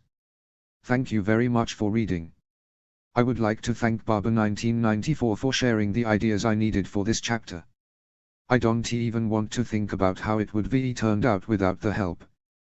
As usual, I hope you liked it. Thank you Arguing for reading, and please comment. Chapter 21, Eddard 2. Notes. See the end of the chapter for notes. Chapter text. Eddard watched him silently. These days, it seemed like the only thing he was doing. He would watch as Robert gave commands, he would watch as they discussed the war at the table, surrounded by old, more experienced men who were in the war only to gain power. He would watch silently, clutching his sister's letter on his hand, waiting for Jon Arryn to announce to the world that his sister had asked him to leave Robert. No reason. Nothing more than a simple leave him. Not even one word about her. Leave him. Come with me. But he couldn't. Not even if he wanted to, he wasn't allowed to. He had sworn to fight next to Robert. He had tied himself and his family to this revenge. To the defeat of the Mad King and his son. To win her back. And now she came out of nowhere and asked him to leave Robert. For days now, he had thought of the letter.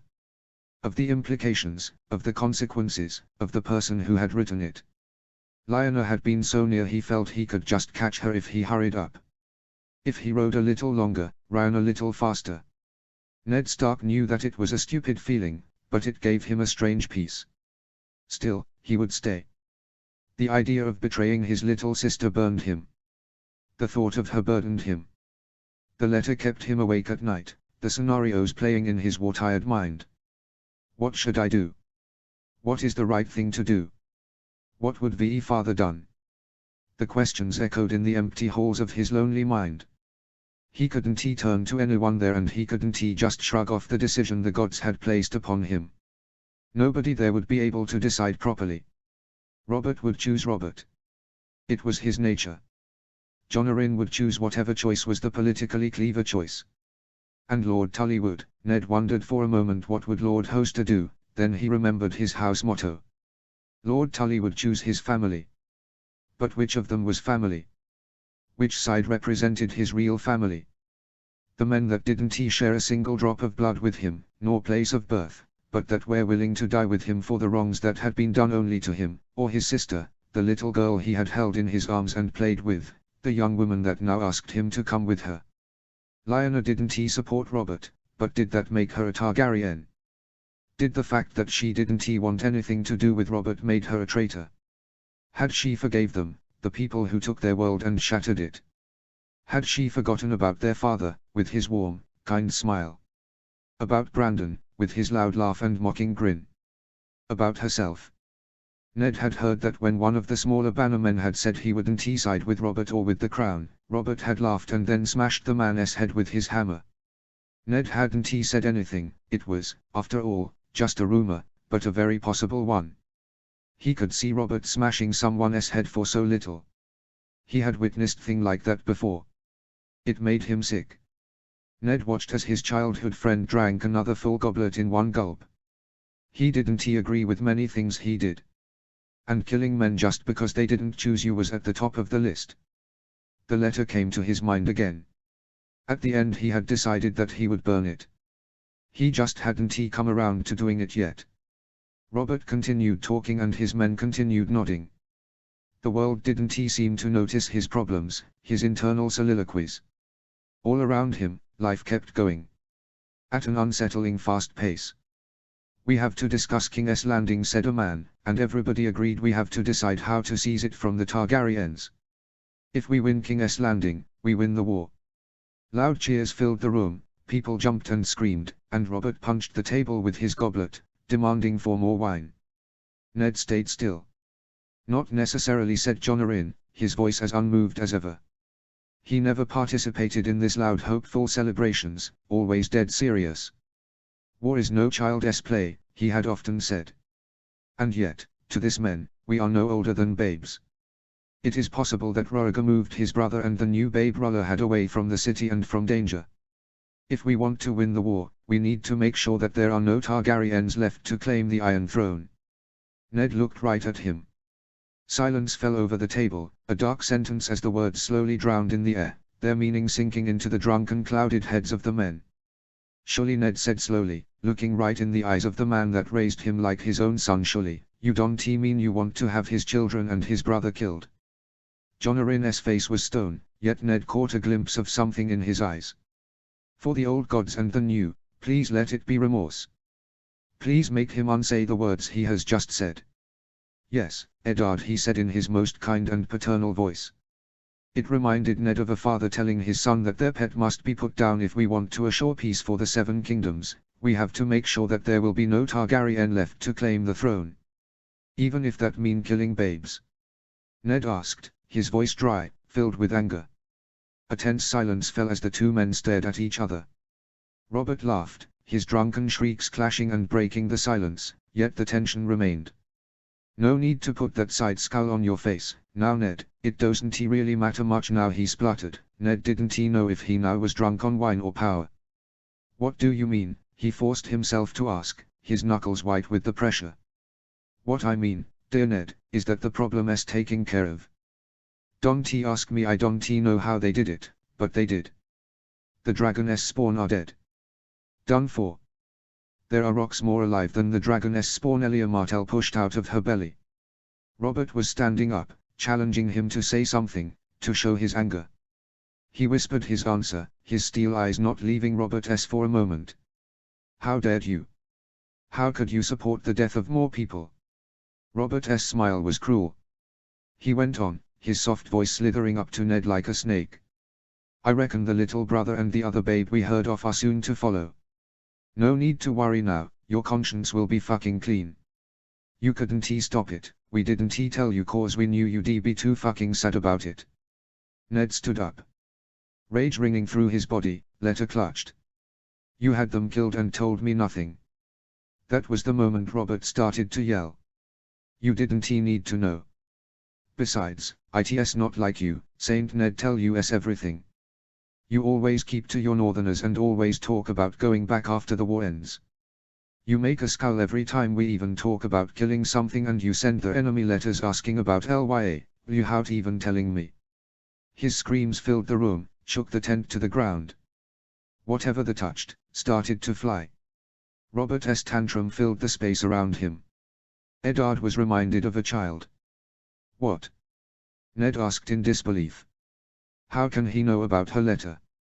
"You even told me, you idiot," Robert screamed back at him. "You told me you got a letter from them at the beginning, and that means you sent one before.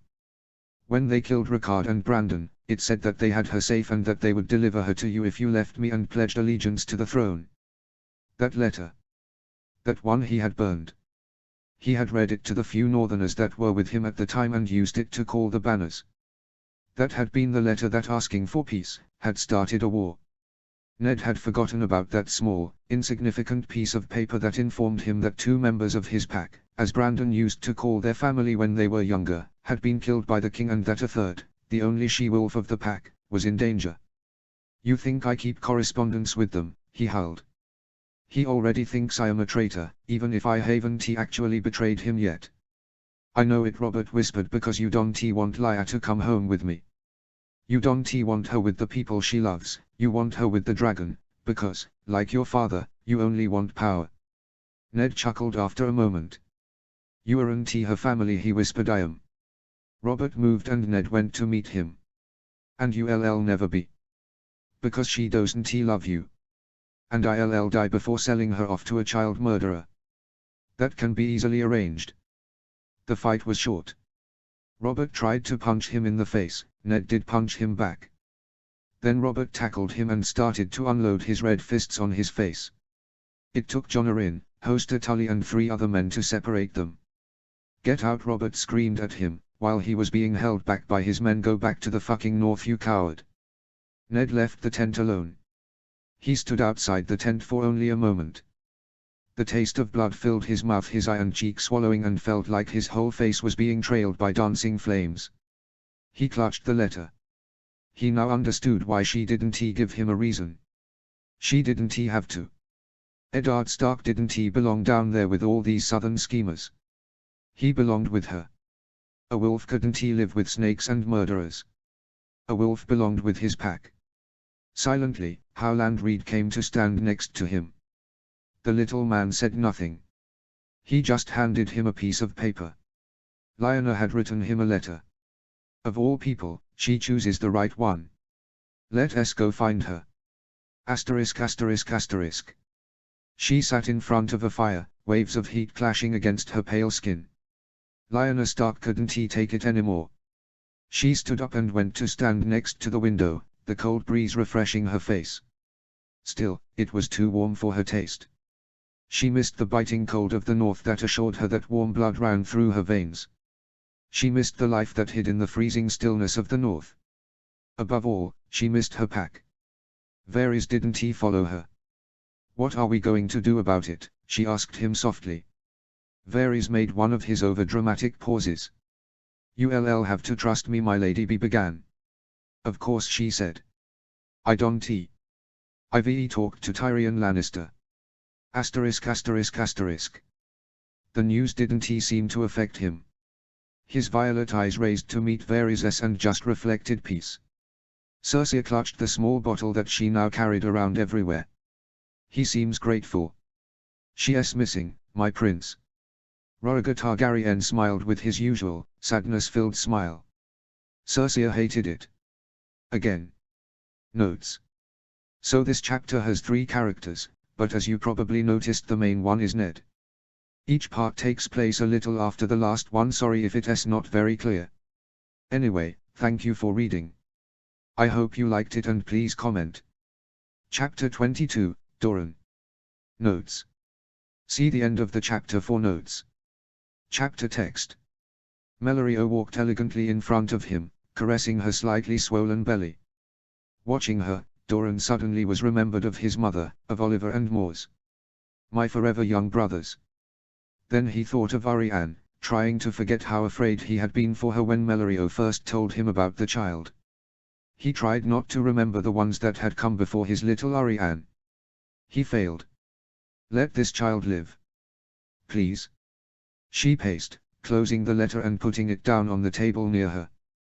The silk of her diaphanous dress fluttering around her. Doran had the impulse to grab her hand. He didn't. What do you think we should do? He asked, watching her. Half of the time Doran Martell laid his eyes on his beautiful wife, it was to marvel at how exotic, how out of place she seemed when she was near him. He would admire her high cheeks and full lips, her soft, perfect mahogany skin and smart coal eyes. The other half of the time it was to try to decipher what she was going to say to him before actually she said it. This time belonged to the latter group. Do you trust this man? She simply asked, as if she was asking him whether he liked eating fish or pork. No, he answered, and I am almost certain that he had something to do with Elia and her children's death. Then don't take the girl in, no matter in how much danger she is, she said, casually. She rolled her pretty eyes at him, like it was the most obvious thing in the world. Oh, I know what you are getting at. It would be better to have her in our power. She is important to the both of the would-be kings. Whoever has protected her, will have the king's gratitude, and right now, that is a far more important thing than if I like or don't like a man I've never heard of, Doran said, as Melorio smiled. Besides, before this whole affair began, she was set to become my brother's wife, before Rhaegar Targaryen locked her up in a tower. Elia herself had arranged the match. Melorio's smile died. Wasn't there a rumor that she had seduced him? There was. Elia even wrote me about it. Then, after the girl's family died, Elia wrote again. It had all been a lie. Doran Martell didn't he like the idea of the once rumored mistress of his late sister's husband being near him. But again, not liking something shouldn't he matter when it came to gaining political power. His mother had taught him that. In one of her last letters, Elia said that Oberyn had taken a liking on the girl. Melorio said, her face turning dark. Even more than liking, Doran remembered. I trust, dear Doran, that he has finally found his match.